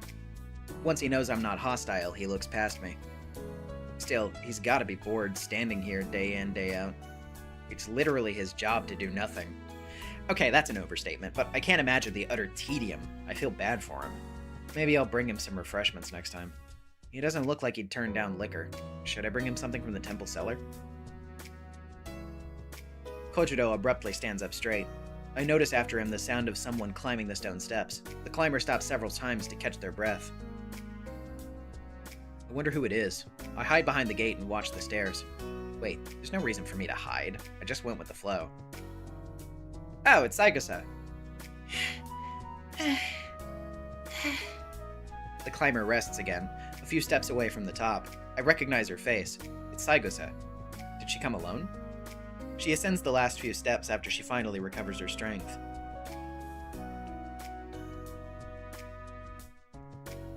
Kojiro stares at her quietly. Once she's past the stairs, Saikusa gives Kojiro a timid look. She hasn't noticed me. She can see him. I think I heard about this before. Saikusa fearfully breaks the silence. I'd be scared too. Some swordsman in a historical costume is just standing here without any TV crew or prank signboard around. Excuse me. Are you from the temple? Indeed. This might be rude of me to ask, but is there a festival going on? Straightforward. How very like Saikusa. She must be curious about his anachronistic clothing. A festival? I believe this temple does not have such a history. Castor said as much, though. Sadly, I know little else. Saikusa tilts her head, bemused. Castor is Mr. Kusuki's wife, right? She is now. How vexing. His blunt replies throw Saikusa off even more. Thinking this might be a good time to mediate, I peek out from my hiding spot, but stop when I see how hard Saikusa is trying to keep Kojiro engaged. There's no room in this conversation for me. I think Mrs. Castor and Mr. Kusuki suit each other well, though. What's your name? Kojiro Tsuda. Do you think they suit each other, Kojiro? Tsuda? Where'd you get that weird name from?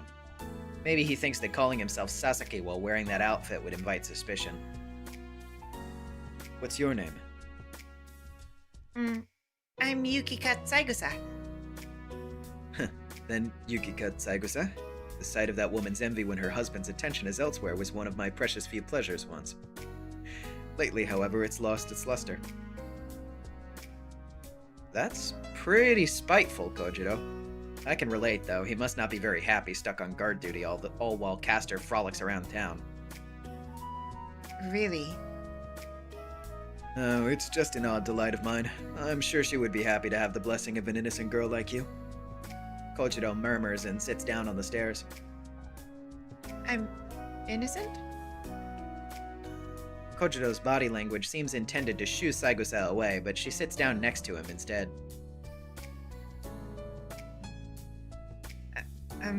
Kojiro, I'm not imagining you, am I? Saikusa pokes at Kojiro's robes as she asks her question. The object of her curiosity doesn't seem to react, but I can tell that it bothers him. Maki and Kane say that there's no samurai at the temple gate. But you're really here. They just came at the wrong time. Kojiro looks bewildered.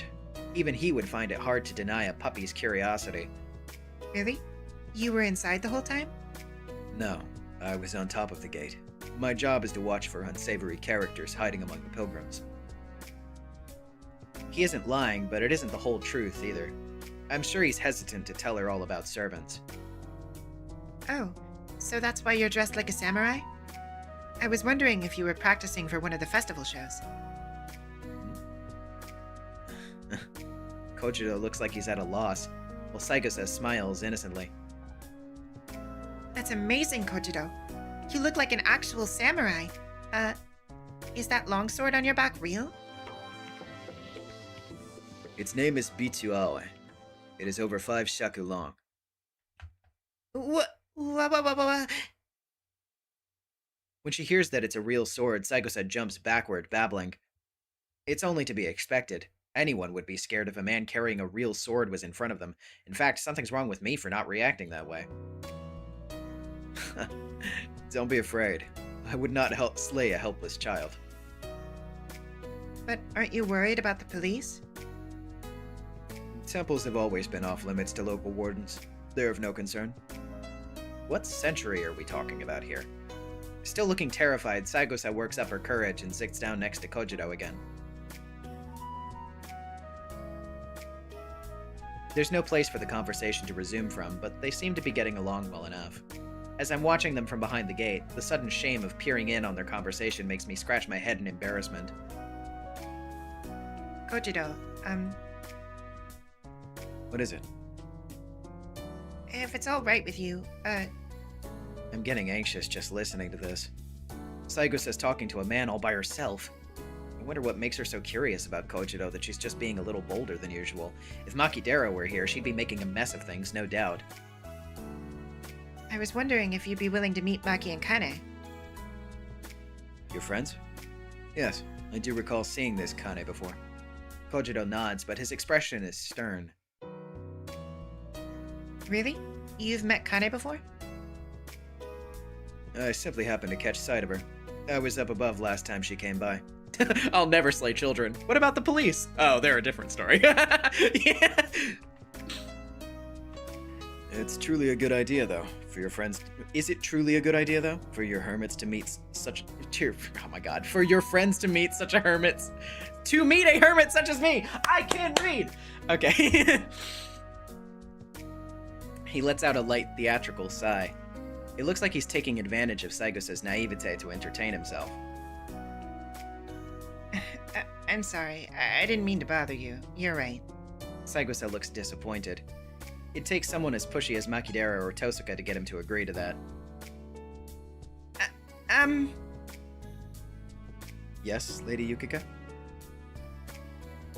In that case, would you be so kind as to meet my little brother sometime?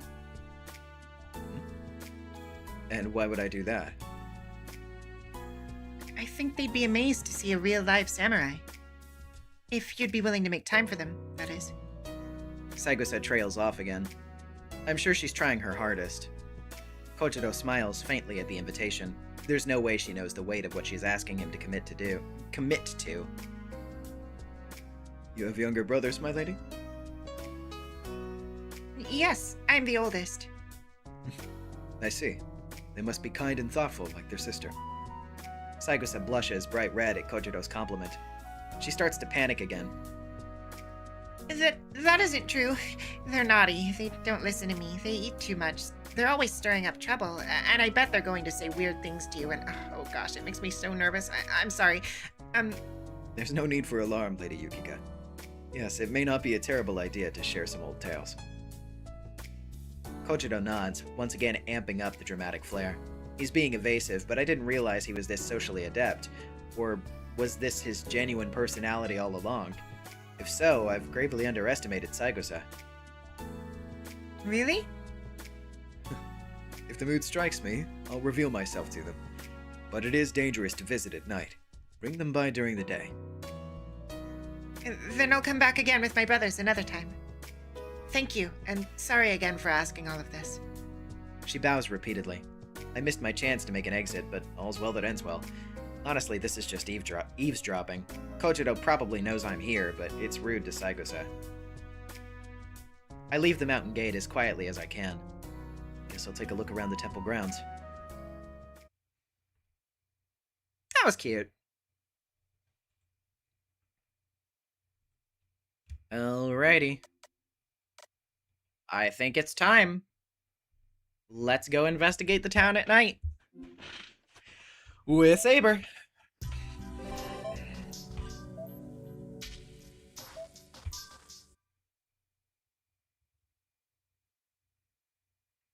I have a hunch.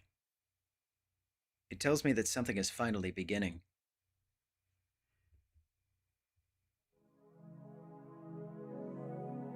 I walk up the familiar hill road. Ah, gotcha, Philip. The moonlight is stark, so much so that it slightly blinds me when I look up. Is it because tonight is especially dark? Or is the moon just that much closer? In the silence, I feel like I can touch the sky if I reach up into the void. We come across two figures waiting for us. A servant. Saber reacts instantly. She steps forward to protect me, invisible sword at the ready. Bazette!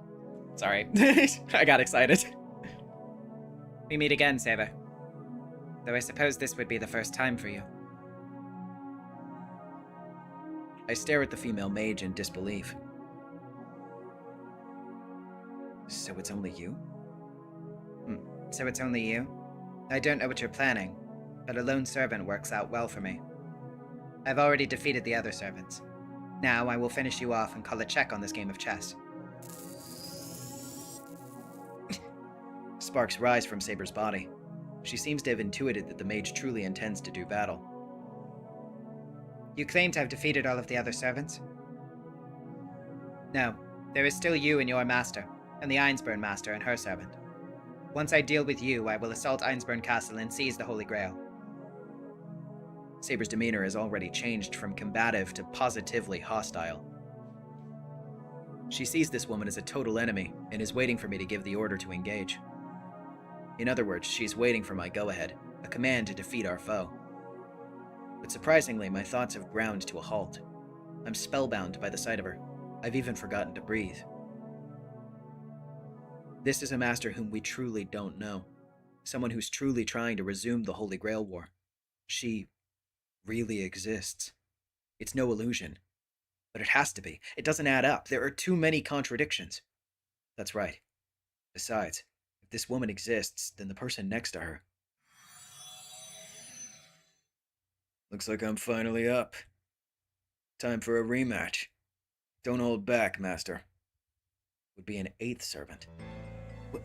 You're a servant? Oh. What? You're a servant? Saber's shock is understandable. The servant in front of us isn't someone. It's something. Its presence, or lack thereof, feels utterly aberrant. I feel repulsed just looking at it. A human can't bear to speak to it or be next to it, never mind open oneself up to it.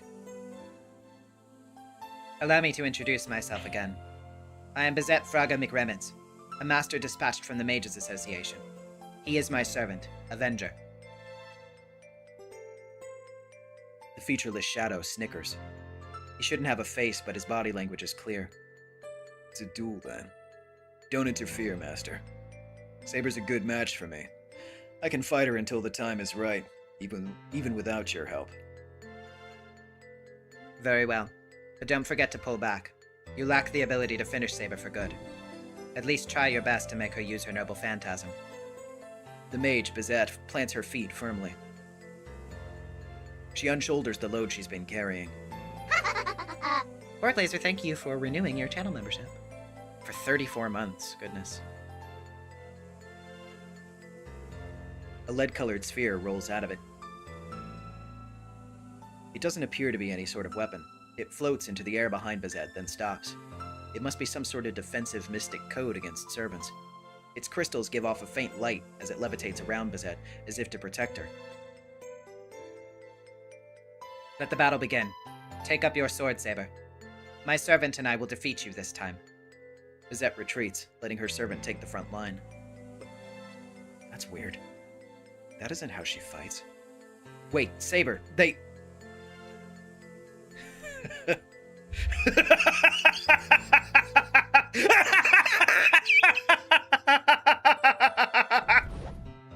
Avenger cuts loose with an uproarious battle cry, as if to... No, precisely to drown out my own voice. He charges us, wicked daggers held in a backward grip.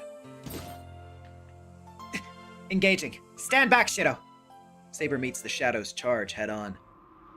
The servant's battle begins without any pause.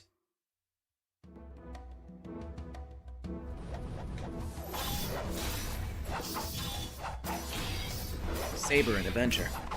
Rather than a duel between two swordsmen, it's more like a melee between human and beast. Saber is the human, while Avenger is the creature.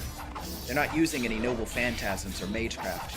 It's a brutish exchange of offense and defense, pitting their physical abilities against each other. Avenger's daggers are more like fangs than blades. He has two of them, each slightly different from the other. He holds them at his sides as he rushes Saber. I'm gonna take a sip of water after that real quick, actually. I was like, that actually took a little bit more out of me than I was expecting it to. Whew. God damn, Borglaser with the 100. Here go. I made this. Thank you. Holy shit. God. Jesus. Thank you for your insane generosity. That's a fourth of the fucking donation goal right at the beginning of the month. Thank you. Seriously, I really, really appreciate it. Now for the Knuckles Sonic Heroes noise right after that. Shah! Does anybody remember what I'm talking about? He unleashes a savage, razor-sharp storm. I can't just kill the month goal immediately. Yes, if you did, I'd feel guilty about it. But again, I really, really do appreciate it. If one were to count Saber with her proper sword stance as having one move, then Avenger has 3 or 4.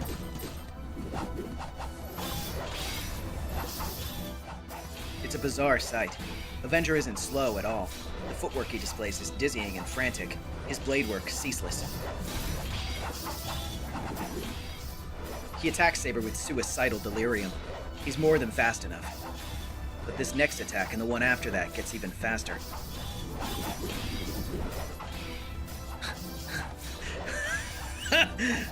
Bloodshot eyes, an oxygen-starved throat. His body screams that this is all he can do, but he ignores it all and throws himself into the battle.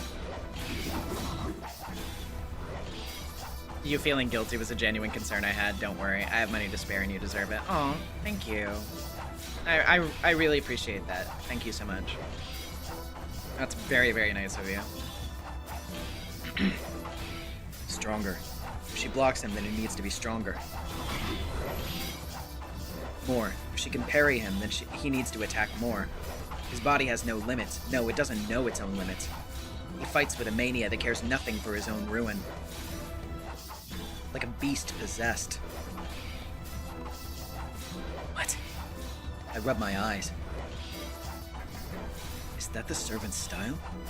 His boiling bloodlust is changing his very physical form. The distortion and the feverish bloodlust become a mirage draping Avenger's body.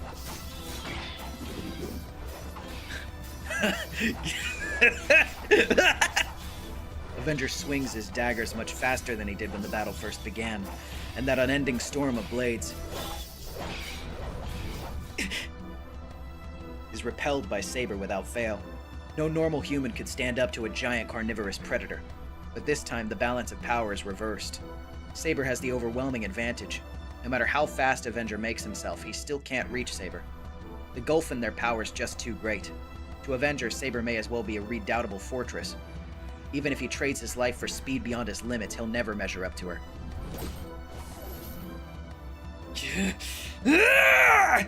The beast howls. It charges towards its doom, knowing it can't win. Saber puts up an ironclad defense, not to wait for her enemy to destroy himself, but to observe him. There has to be some point to this rampage. The enemy's a servant. He may be physically weak, but his noble phantasm deserves caution. Saber's trying to gauge Avenger's strength. Once she's concluded that Avenger doesn't have any hidden tricks, she'll begin her counterattack. I'm more concerned about Avenger's master. Like me, she's observing the fight from a distance. She's a capable mage. She could support her servant any number of ways, so why is she hanging back? What is that sphere behind her?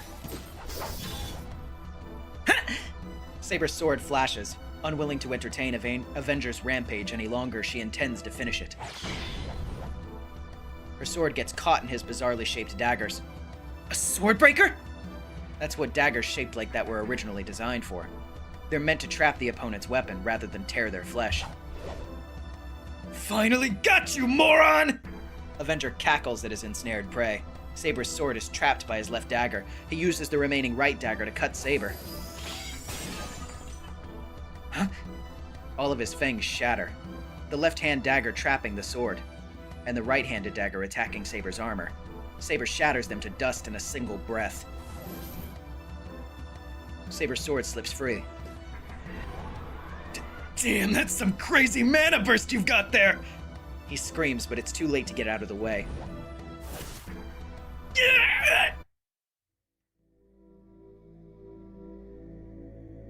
The beast takes a lethal wound. Saber splits Avenger's body from the right shoulder to the left hip. It's a mortal wound that completely takes him out of the fight. But then...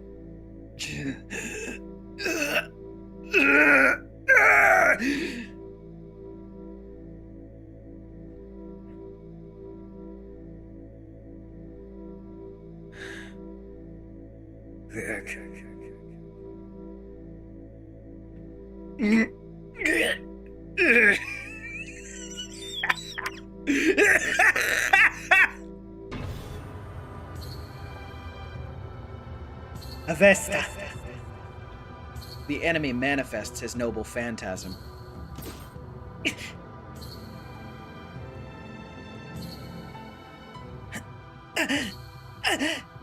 Saber crumples to the ground after slashing Avenger. It's like a mirror image of what just happened. Somehow, a grievous wound just like Avenger's opens up on Saber even though she hasn't taken any hits. Now she's desperately holding her shoulder. A curse. It's some primal curse of shared injury. Saber desperately forces herself to stay on her feet. They don't call you a proper heroic spirit for nothing. You figured it out at a glance. Oh, okay, that was Saber that said that, sorry. That was a good guess.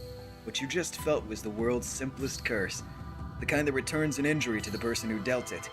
It's called Verga Vesta, a shitty third-rate noble phantasm that can't attack unless I get hurt first. Avesta? A noble phantasm from Zoroastrian scripture?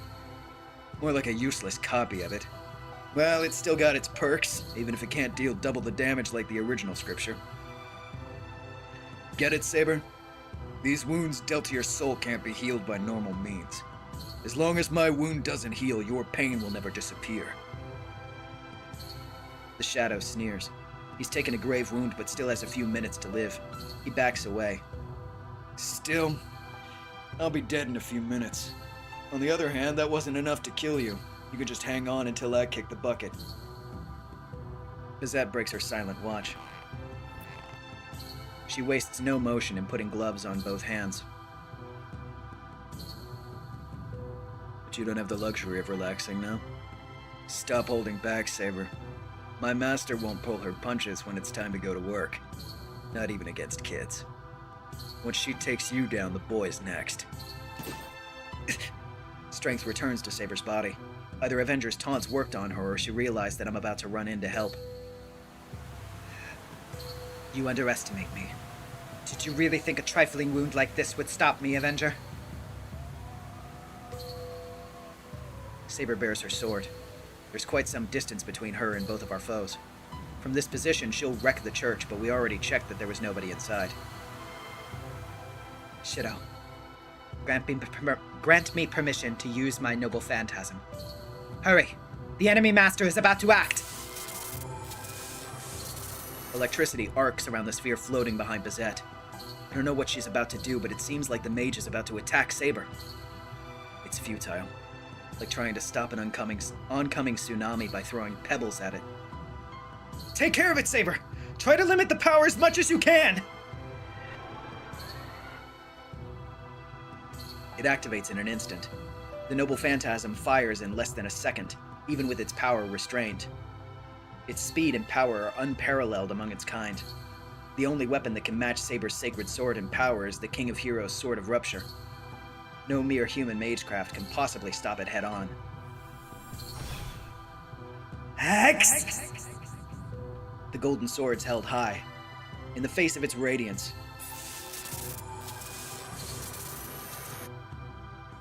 Answer her. The mage whispers something into her right fist. Caliber! A blade of light cleaves and vaporizes everything in its path. Its target clearly responds too late.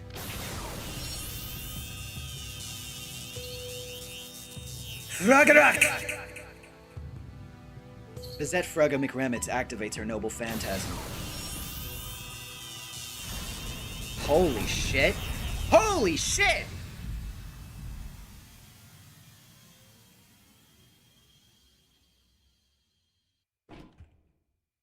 I hear the clang of something metallic hitting the ground.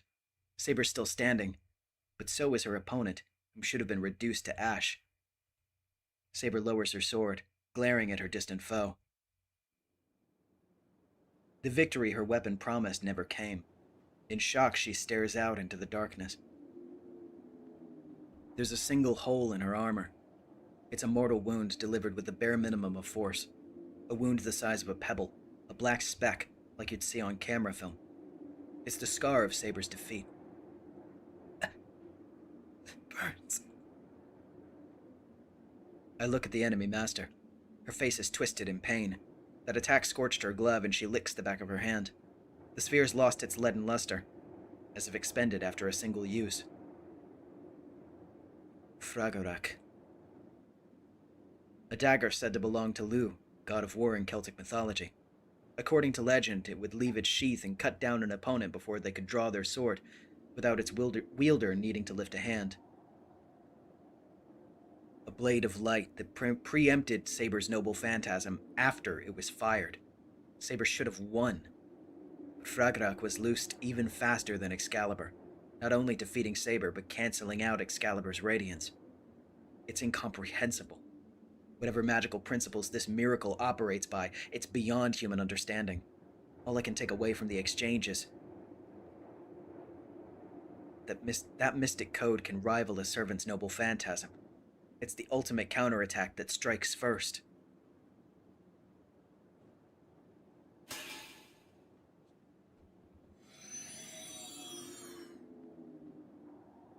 Saber's uninjured. No, she's taken a single small wound. Body begins to fade. The mage starts walking towards me. Still in shock from losing Saber, I fail to react quickly. The enemy's right in front of me. I clench my fists. I need to at least fight back. She walks past me, as if she has no interest in me at all. I reflexively turn around, and I see. Hey, loser. The dark servant's standing there. He splits me open from the shoulder, followed by a second horizontal slash that severs my head. My eardrums register the thud of my falling head.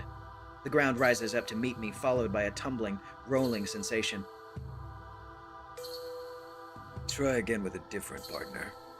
Next time, you should figure out your enemy's trump card before you fight them. His tone is sincere. It almost sounds like he wants to see the mage get killed.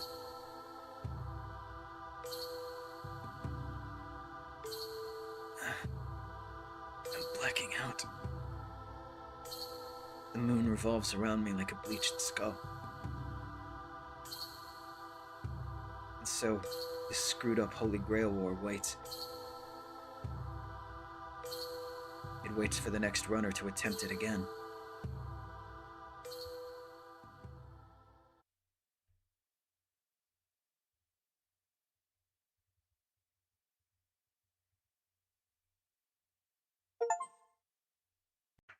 The second act begins. You cannot defeat the true enemy until you unravel what's really happening. Reach the events of the beginning, and meet the girl who will be your guide.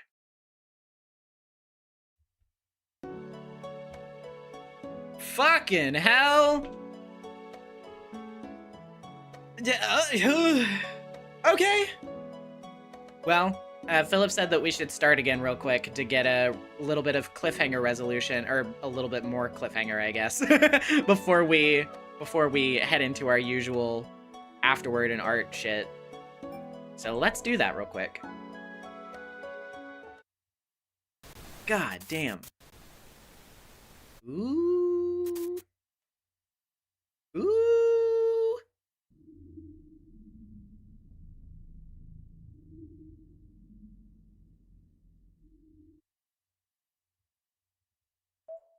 Yeah, this is Bizette POV again. I awaken from the darkness. The date is October 8th, as always. I'm back at the first day.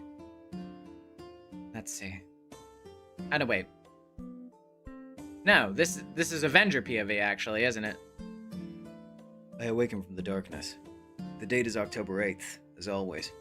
I'm back at the first day. Let's see. My master is still asleep. She's as easy on the eyes as ever, an inviting sight to any man around her, namely me. She looks like a young woman her age when she's asleep. Every time I see her, I want to mess her up. She'll only put the armor on when she's awake. Thinking about the 10-year rule I mentioned before, if you subtract 10 while she's catching some Z's, that would make her... What the fuck are you talking about, Avenger? I'd be the weird one for... Oh, I would be the weird one for not wanting to play a prank on her right now. Okay, that's... If it's... yeah. But, well... Even I think that wouldn't be appropriate now. Bizette did well this time. We used my noble phantasm and her mystic code to our best advantage to beat master after master. Then we capped it by taking out Saber, who'd only thrashed us so far despite our best efforts. Verga Vesta. I used it to deal a nearly fatal wound and pin her down. The trick was its curse of retaliation, a curse that inflicts its wielder's wounds on my attacker. If I get cut across the shoulder, my opponent will feel the same pain. If I lose an arm, then they won't be able to feel their arm anymore. It's a passive noble phantasm, but its biggest strength is that it retaliates unconditionally. Normally, this kind of counter curse wouldn't work against a heroic spirit with strong defenses against magical energy. With resistance as strong as Saber's, it could even backfire. But Verga Vesta can ignore that resistance if the conditions are right. There are just two conditions. It can only be used once against the same opponent, and the curse's caster can't be dead yet. When I explained my noble phantasm to Bizette... You really are specialized at survival. Nobody can kill you as long as you've got a noble phantasm like that. She got mad at me for some reason. She probably can't tolerate people who play things absolutely safe. It isn't as convenient as it sounds, though. Verga Vesta doesn't activate automatically. I have to manually time the curse. And since it's a spell, someone needs to recite the incantation. So you can't kill them instantly? Spot on. The reason is obvious. If the caster dies, then the curse can't be returned. I'm sorry. I jumped to conclusions again. Your noble phantasm is indeed difficult to use. Yeah, if I return a light injury, it won't deal much damage to my opponent. On the other hand, if I want to deal heavy damage, I could die as soon as I'm wounded. The balancing act's tough enough, but the real point to keep in mind is that Verga Vesta can't kill my enemy. I can't even take them down with me. With me. It can return damage that isn't lethal, but if I die, then nothing happens to my killer. In order to make the strongest attack I can, I have to take a near-fatal wound and somehow survive long enough to curse my enemy back. You'd better believe it's a pain in the ass. I think that was a mistranslation of you can't be killed right away. Gotcha. But this time it was enough. All because my master had a secret weapon that's as destructive as a noble phantasm. So yeah, I figured whenever Shido said the thing about Mystic Code that, like, yeah, obviously Bizette herself doesn't have a noble phantasm. I guess they just called it that in the moment to compare it or whatever. But in the moment, for a second, I was with you guys where I was like, what the fuck do you mean, her noble phantasm? But yeah, I guess, yeah, she doesn't have one, obviously. It wouldn't make sense if she did. It'd probably be wrong to call it an artificial noble phantasm. It's one of the exceedingly few relics to have survived thousands of years until modern times. The servant's noble phantasm is something they had when they were alive, but in the modern era, it's just a lost legend. But Bazette, the Fraga bloodline, that is, has faithfully preserved that blade until the present day. Ah, okay, yeah, that makes sense. That makes sense. Fragarock's main ability is a pure bolt of light, but its ancillary effects are fascinating. It doesn't activate simply by feeding it magical energy. It's an interception mystic code, specialized only at counterattacks, which awakens if and only if the opponent unleashes their trump card. Once activated, Fragarock will absolutely strike the opponent first. It's an attack that turns back time. The fact that we defeated Saber proves that it works. In a clash of noble phantasms, nobody can beat Bazette. Fragarock can't be outmatched by speed or power. The only way to defeat it is by overturning its unique attribute. As far as I know, only that guy has such an absurd noble phantasm. To repeat, in a clash of noble phantasms, Bazette can punch out gods. It makes our battle plan simple enough. I set the stage by using my noble phantasm to its maximum extent. I drive the enemy servant into a corner and bait them into using their noble phantasm. Then Bazette takes the limelight. I don't care about Fragarock's activation timing or the difficulty of engaging its formula. The pain and challenge of reproducing a mystical blade from the age of gods with a modern human body doesn't matter to me. Bazette hasn't let me down even once. As her partner, I have to give her that. That's how she managed to win even against Saber. Only the Einsburn Master is left. Bazette's finally gotten the final ticket she's longed for. No. Our luck must have been astronomical to get an outcome this good. Our chances were 1 in 4,000, to be blunt. About the same odds as randomly picking the right star out of every single pinpoint of light you can see with the naked eye. We'll still have to start over from square one, though. Bazette's eyelids twitch.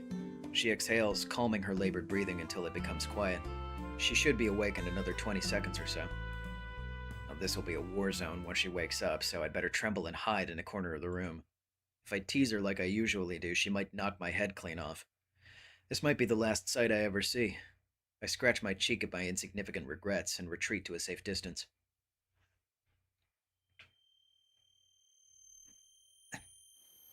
I slowly regain consciousness.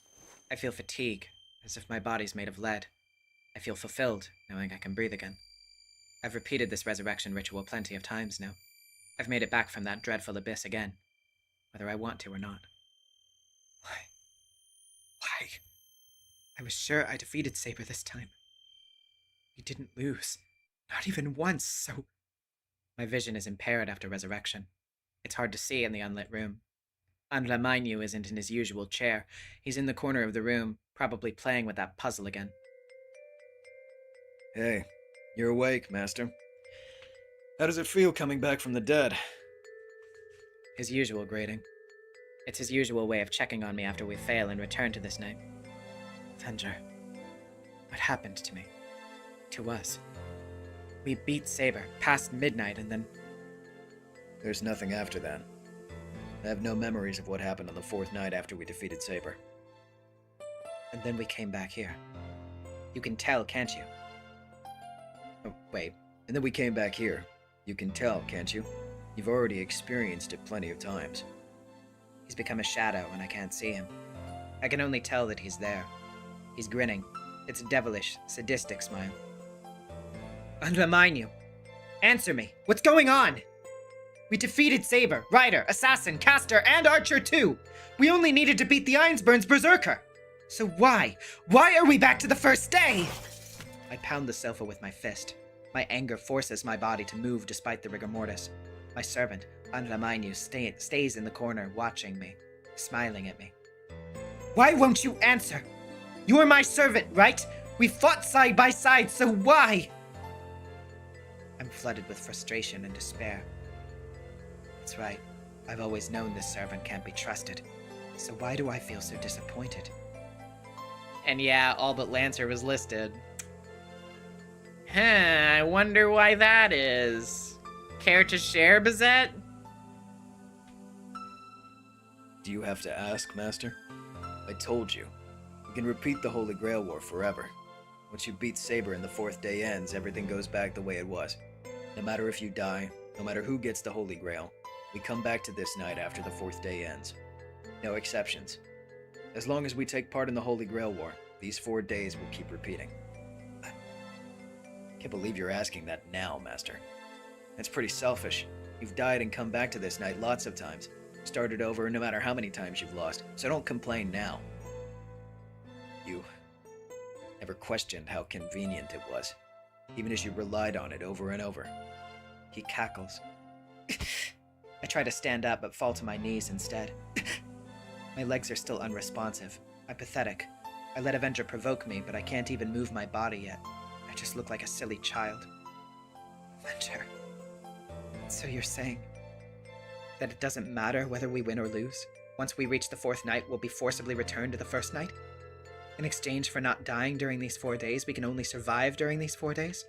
That's the rule governing the immortality I've gained? Bingo! You've hit it right on the head. Guess I really should have explained all that right off the bat. The servant whistles in mock admiration. Of course, his explanation doesn't answer the riddle. I have a mountain of questions to ask. First, why are we resetting every 4 days? Is that the limit of your power? Who knows?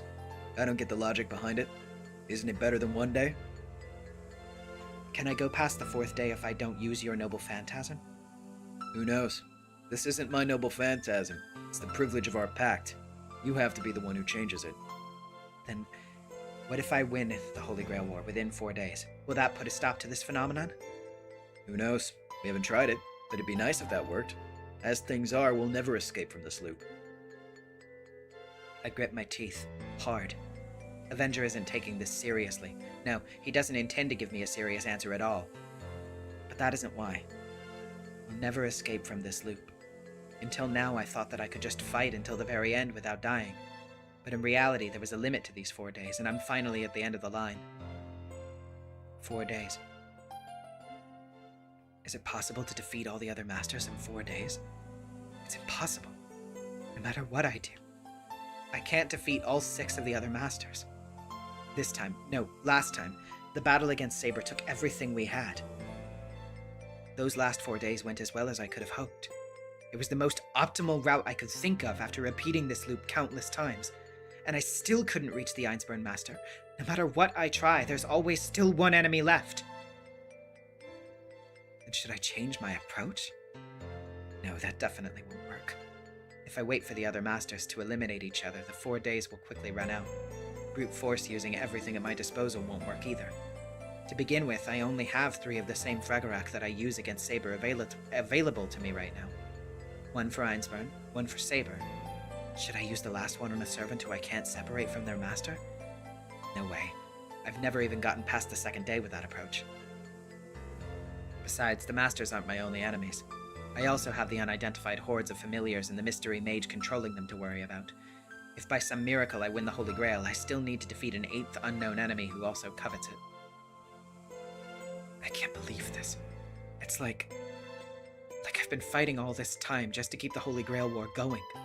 As long as I have this pact with Avenger, I can't proceed past the 4th day. Then I should just sever... What's up, Master? Got something to say? No. I was just feeling dizzy. I only just woke up again. No good. I can't do that.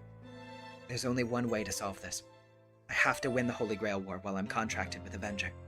I need to break the chains of these 4 days, even though I know it's impossible. No more questions, then? I was bracing myself for this to be way more intense. The shadow is still smiling. It's offensive. Does this man even intend on trying? He's the one urging me to go outside, but he acts uninterested in the Holy Grail War, saying he just wants to kill enemies. Just going with the flow, without a clear goal. He's participating in the war like a tourist, without a care for my worries. Almost as if he's enjoying this perpetual war.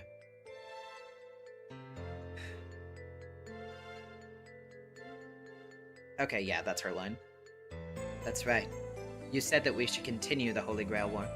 You never mentioned starting or ending it, just continuing it, undermine you. Avenger's ability is causing these 4 days to continue. Doesn't that mean he wanted this to happen? He's been repeating this loop because he wants to keep on killing.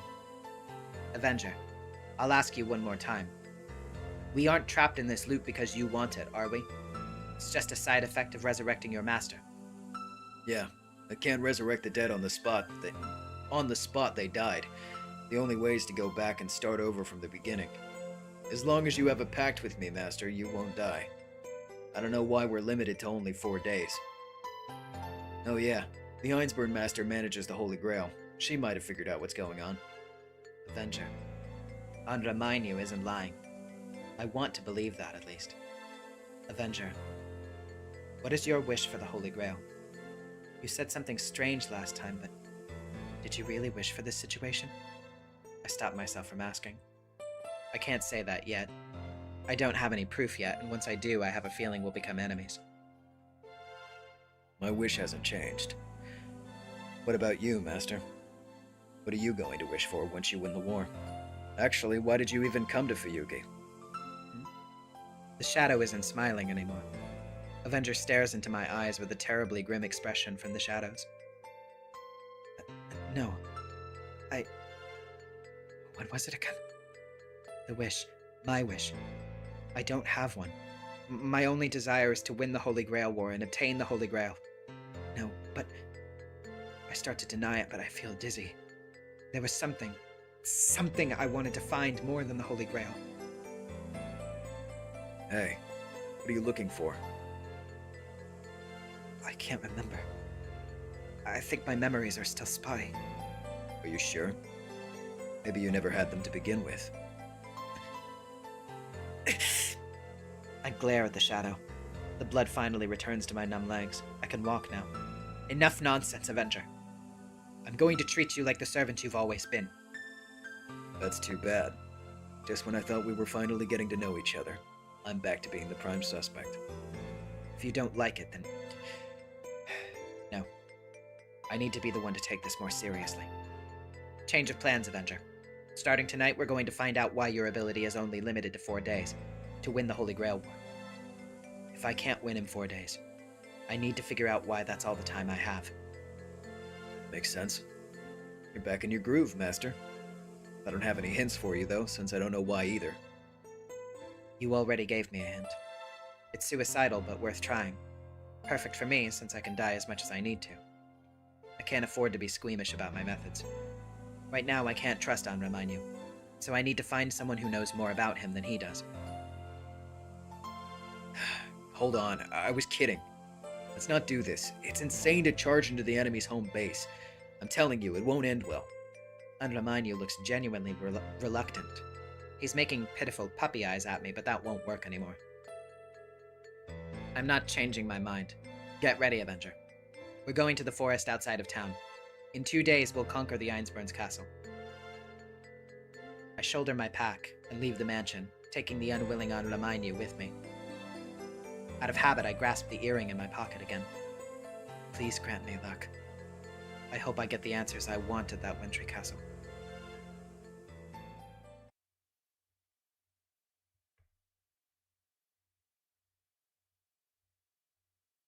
That was a very interesting scene.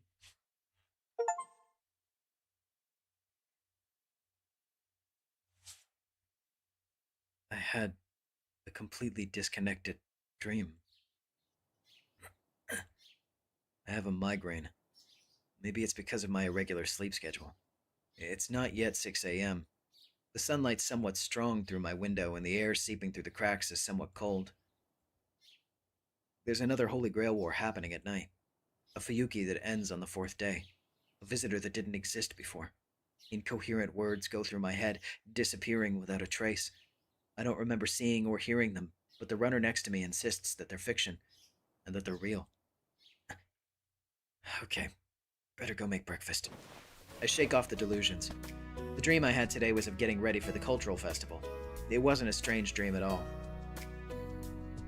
Ah! No!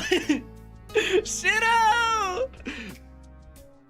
The weather's clear and pleasant. I'll just spend my time taking it easy in one of the empty rooms. I'm heading out. Oh, I'm heading out! Shido, Sakura, don't be late! Fujine races off to work. It's past 7 a.m. The mood around the dining table becomes more relaxing after Fujine leaves, but today someone brings up an ominous topic. Senpai, lately something has felt strange about the town. Could this be? I told you, it's the same atmosphere as the Holy Grail War. Shido knows that already. The strange atmosphere that's been looming over the town for the past few days. Saber and Ryder's unexplained battle lust. None of us know much, and we've all decided to look into it at our own pace. Sakura, it's almost time to leave for school. Oh, you're right. Thanks, Ryder. I'll clean up soon. No, Shido and I can handle that. Sakura, you should... I think there's a visitor. I'll go check. Don't tell me it's another newspaper salesman. That will be hard for her to handle. Ryder stands up slowly but threateningly. Sounds like the door-to-door salespeople here can be pretty pushy. No, you don't need to, Ryder. If it's a newspaper salesman, Sakura's got this. She's got a knack of chasing them off. You could even say you'd just be getting in her way. If you say so, Shido. Is Sakura good at dealing with such people? Ridiculously good, like champion level. She told me that it's harder if someone she knows is nearby, so don't even go watch her. Until she gets back, let's just... There isn't even an... Oh, no, wait, that was... Sorry. Ilya's sprite changed, so I thought she was the one talking. Ridiculously good, like champion level. She told me that it's harder if someone she knows is nearby, so don't even go watch her. Until she gets back, let's just... There isn't even enough time to finish my sentence. It literally took her 30 seconds. Our champ easily chased off the annoying salesman and... I'm home. Looks like you all haven't changed. What?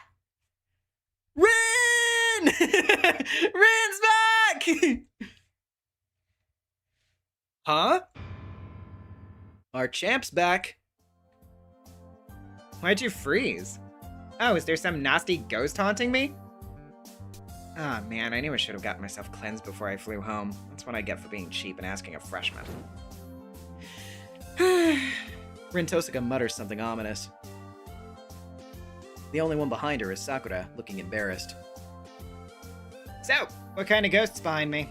Is it one of those resentful ones with long black hair that looks like they like to wander under willows? Does she know what she's saying? This is getting way too tense to be a joke. No, Nei-san. There isn't a ghost following you around. I'm the only one behind you. Oh, good. I felt some really strong emotions there, so I got worried. It was just you, Sakura. Sorry, it had nothing to do with ghosts. Yes. If I were you, I'd talk to it before it started to hold a grudge.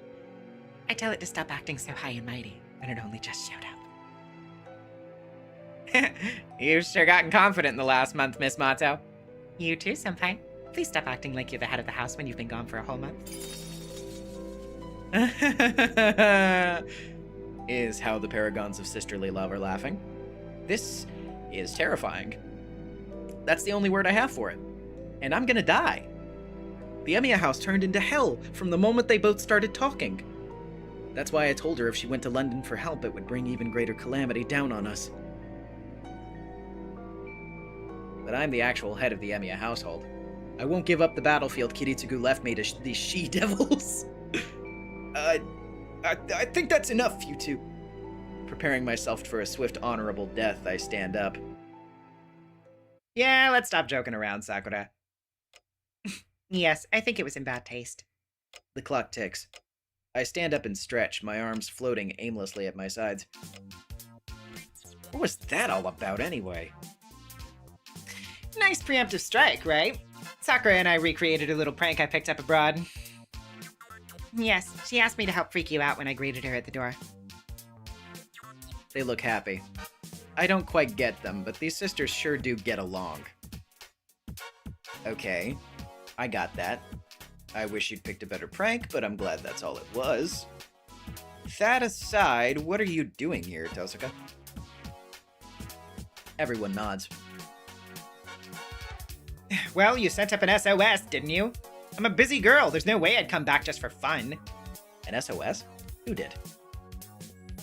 You did. You sounded really insistent. Asking me to come home as quick as I could. What are you talking about? You know I wouldn't ask for you unless I was on the verge of death. Even if I die, you still can't have my soul. That's harsh. What do you think I am? Saying I'll take your soul makes me sound like a demon. Yeah, that's right. Remember what you did last summer? The disaster you caused at Ilia's castle? If that wasn't demonic, then what would you call it? It was a hard choice I made in an emergency. I didn't sacrifice you because I wanted to. Tosaka seems sorry after all, so her reply isn't as defiant as I expected. Good, good. I almost moved on to my next life, but she seems genuinely contrite. Anyway. So, I sent you an SOS I don't remember, and that's why you're back. That's what I said. I wouldn't come back unless you asked, Emiya. So you just skipped out on your business in London? Yeah, you got a problem with that? What else was I supposed to do? When I read your note, I got so curious I couldn't sleep at night. Besides, Fuyuki's my jurisdiction. There's nothing wrong with me coming back to check on it. Tosaka pouts. She sets down her luggage and turns to go into the hall. Anyway, I'll be staying for a while. If you have any questions, come see me in my room tonight. I'm gonna be checking out the town during the day. And with that, she's running off to the guest house without waiting for a response. That's how it is, everyone.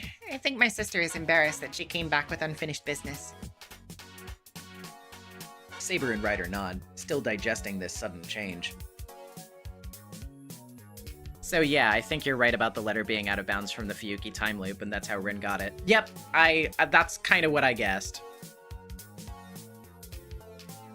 Oh, now that Rin's back, it'll get solved in no time. Ilia gazes into the distance, sounding a little sad. Oh, yeah, that's, I understand the implications of that statement. I feel antsy. Not sure if I should be happy or anxious. But this does mean we've acquired a missing piece of the puzzle. Anyway, Tosaka's back.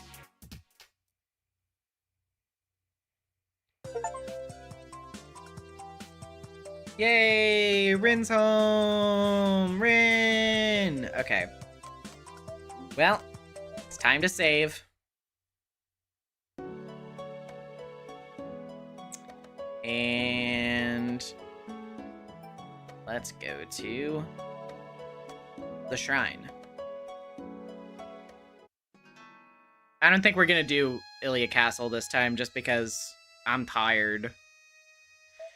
Are there any new Emmas? Yes, there are. And I have plenty of fucking yen for it, so. Ooh. Ah, these! I saw these decorating the ceiling at Sankaido, but they told me they weren't for sale and they wouldn't let me buy them! What are you talking about? Probably thinking of the throwing daggers made by the Azande or Bulbangui, I don't know if I'm pronouncing that right, people of Central Africa. Are these not that? They're noble phantasms? No, not noble phantasms, they simply have a unique shape. They're weapons like Berserker's axe sword that just happened to come with him. Tell me more. I could describe their technical specs, at least. These weapons, Tarich left and Zarich right, are held in a backward grip.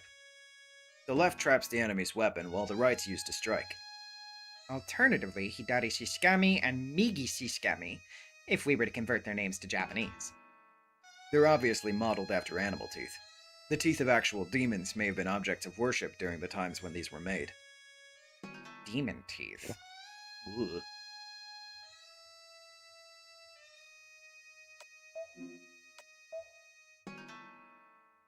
Ah, cute. Character Artists Cartoon Series number 1. I would love to see life-size plushies of them. Are you crazy? No, let her spit. Let her spit her shit. Okay, let's go to fortunes. News will reach you. Lost item will show up. Education. Language skills will improve. Moderately lucky.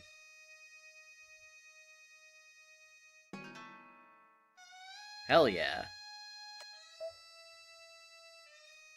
Education. Setting goals is lucky. Person you're waiting for. Just showed up. Finances. Give and take.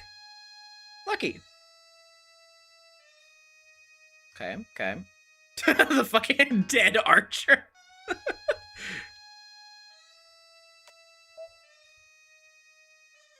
Conflict. Sleep is for the dead. Wish, give up. Person you're waiting for just got here. Not lucky. Fuck! Well, we'll do one more. Care. Pep talk for good luck. Encounter. Beginning of misfortune. Moving. Best be prompt. Not lucky. Yeah, well, you know, you do what you can.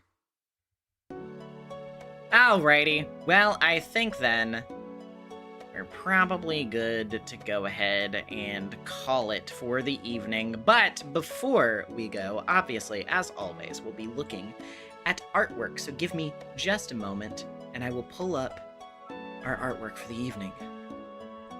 That was a good stream. That was some good stuff. I enjoyed all that.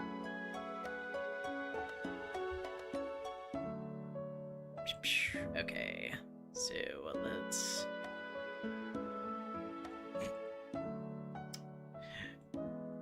Alright, Got this. Make sure that I'm not missing anything here. Holy shit! Holy fuck! Oh, there's a really good one in the Tumblr tag today. God damn. Okay. And then I'll check the server real quick. Stream art.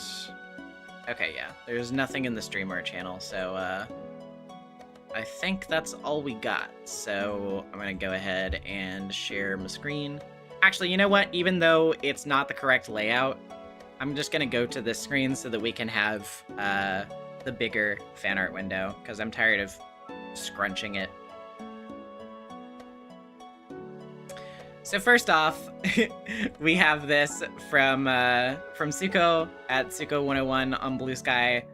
Women fear me, fish fear me, men turn their eyes away from me as I walk. No beast dare makes a sound in my presence. I am alone on this barren earth. Archer's hat. Like, you have to like scroll. That's fucking awesome. The strongest fisherman in history versus the strongest fisherman of today. That's fucking awesome. So as I pray, unlimited fish works.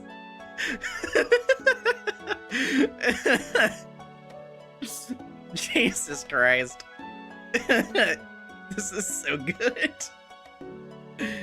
Oh, man. And then, next, we have this. Holy shit. From Violet Strations on Tumblr. Redraw of that epic as fuck CG from the previous stream. I am not immune to hype moments in Aura.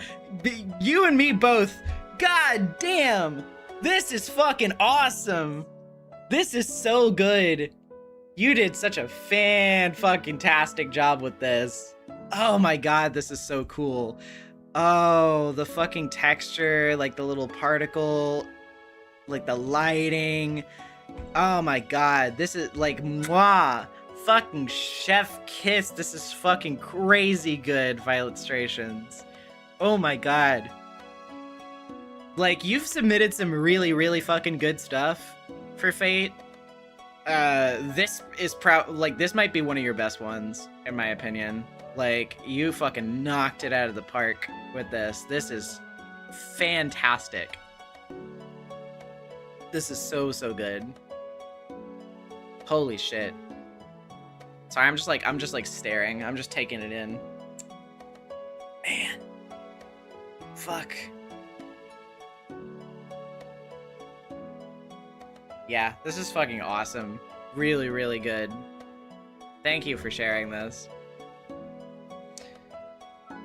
And last but not least, obviously, we have another dungeon from Bird at the Death Dash Bird on Tumblr. Owned. Lol IDK. Death 17. Torture of Big Punch. I mean, yeah, Bazette fucking cleared this time. That fucking one shot on Saber was absolutely fucking crazy. Like, I knew that Bazette was cracked, but God was she fucking cracked in that scene. That was nuts. And then Shido getting his fucking head chopped off, like, right after that? That's fucking crazy. Oh, man. So yeah, pretty fitting one. Got 17 deaths. The fact that we've had 17 deaths in this amount of time is crazy to me, too. Oh, boy, oh, boy. Well, I guess that's probably it. Well, as always, thank you so much, everybody, for watching the stream. I had a fantastic time, as usual, and I'm looking forward to seeing what's gonna happen with this next. Okay. Also, before we go, I guess I should tell you a little bit about scheduling stuff too. So let's see. Today's Friday, so this Sunday on the 5th, I'll be over on Demily's stream again. Demily Pyro, finishing out Heaven Will Be Mine, probably. So if you like Demily's stuff, or you just like cool games with lesbians in space, then you should check that out. I'll be streaming again on the 7th, on Tuesday, with more Great Ace Attorney. And again on the 10th with more of this, probably. As well as probably doing the Danganronpa stream that we funded on the 12th. Probably. I'm not going to do it on the week, like this weekend, obviously, because of the holiday, and I don't want to deal with the annoying fireworks bullshit. So yeah, we'll probably end up doing that on the 12th. And I'll also probably be scheduling that early, like way earlier in the day than I usually do streams, just so that we have plenty of time to get through it, because we have a lot of fucking material to cover in that one stream, since we're doing the prologue and the first chapter. So, you know, I want to be able to have plenty of time to get through all that. If you're not familiar, and you needed a little refresher, that stream is going to be a spoiler-full stream of the prologue in Chapter 1 of Danganronpa. We're going through it from the beginning. Basically, just, like, I'm going to just be commentating on it a lot and talking about, like, the different character arcs and themes and stuff, like, without any regard for spoilers. Like, we're going to be talking about everything openly from the beginning, so that we can just kind of go into, like, a little bit more of a granular deep dive than, like, say, just a regular scripted video kind of thing. Because I thought that would be kind of an interesting format, see how it went, you know, see if that was a fun thing to do. So yeah, that's that.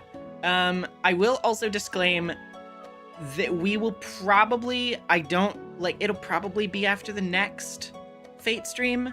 There is probably going to be a break on Hollow Ataraxia for like 2 to 3 weeks or something like that, because I'm just like, first of all, I just need kind of a little break from this slot personally, but also because I promised a friend that we would do a cool, fun stream thing together, and I don't want to add, like, I don't want to, you know, add to my stream schedule even more than usual. So we're just gonna take the Friday slot, and I'm gonna do that with him. I'm not gonna tell you what it is yet, but it's gonna be a fun, goofy little thing, and we'll have lots of fun with it, hopefully. But yeah, just letting you know. Because usually, yeah, like Philip said, there not being routes this time definitely makes it feel like more of a marathon. Because, yeah, usually what I used to do with big VN streams like this is whenever we'd finish a route, I would take a break for like a week to a couple of weeks, and then we'd start the new route. But Hollow Ataraxia is just one giant continuous thing. So now that we're getting around the halfway point of the VN, I think it's a good time to go ahead and just, you know, take a little bit of a respite, you know, do a fun thing for 2 to 3 weeks, and then we'll come back to it fully charged. So we'll probably end up doing this again next week, and then probably leave Hollow Ataraxia on a short hiatus for just a little bit, and then come back to it. So anyway, I just wanted to inform you guys about the plan for that. so that it wasn't like a total blindside. You know, give you a week's notice, that kind of thing. But anywho, I think that's pretty much it. I don't have anything else to report, I don't think. So, yeah. Thank you all for watching, as usual. Had a great time, and I hope you have a great night, and I will see you later. I have to go die now because I'm tired. So, bye!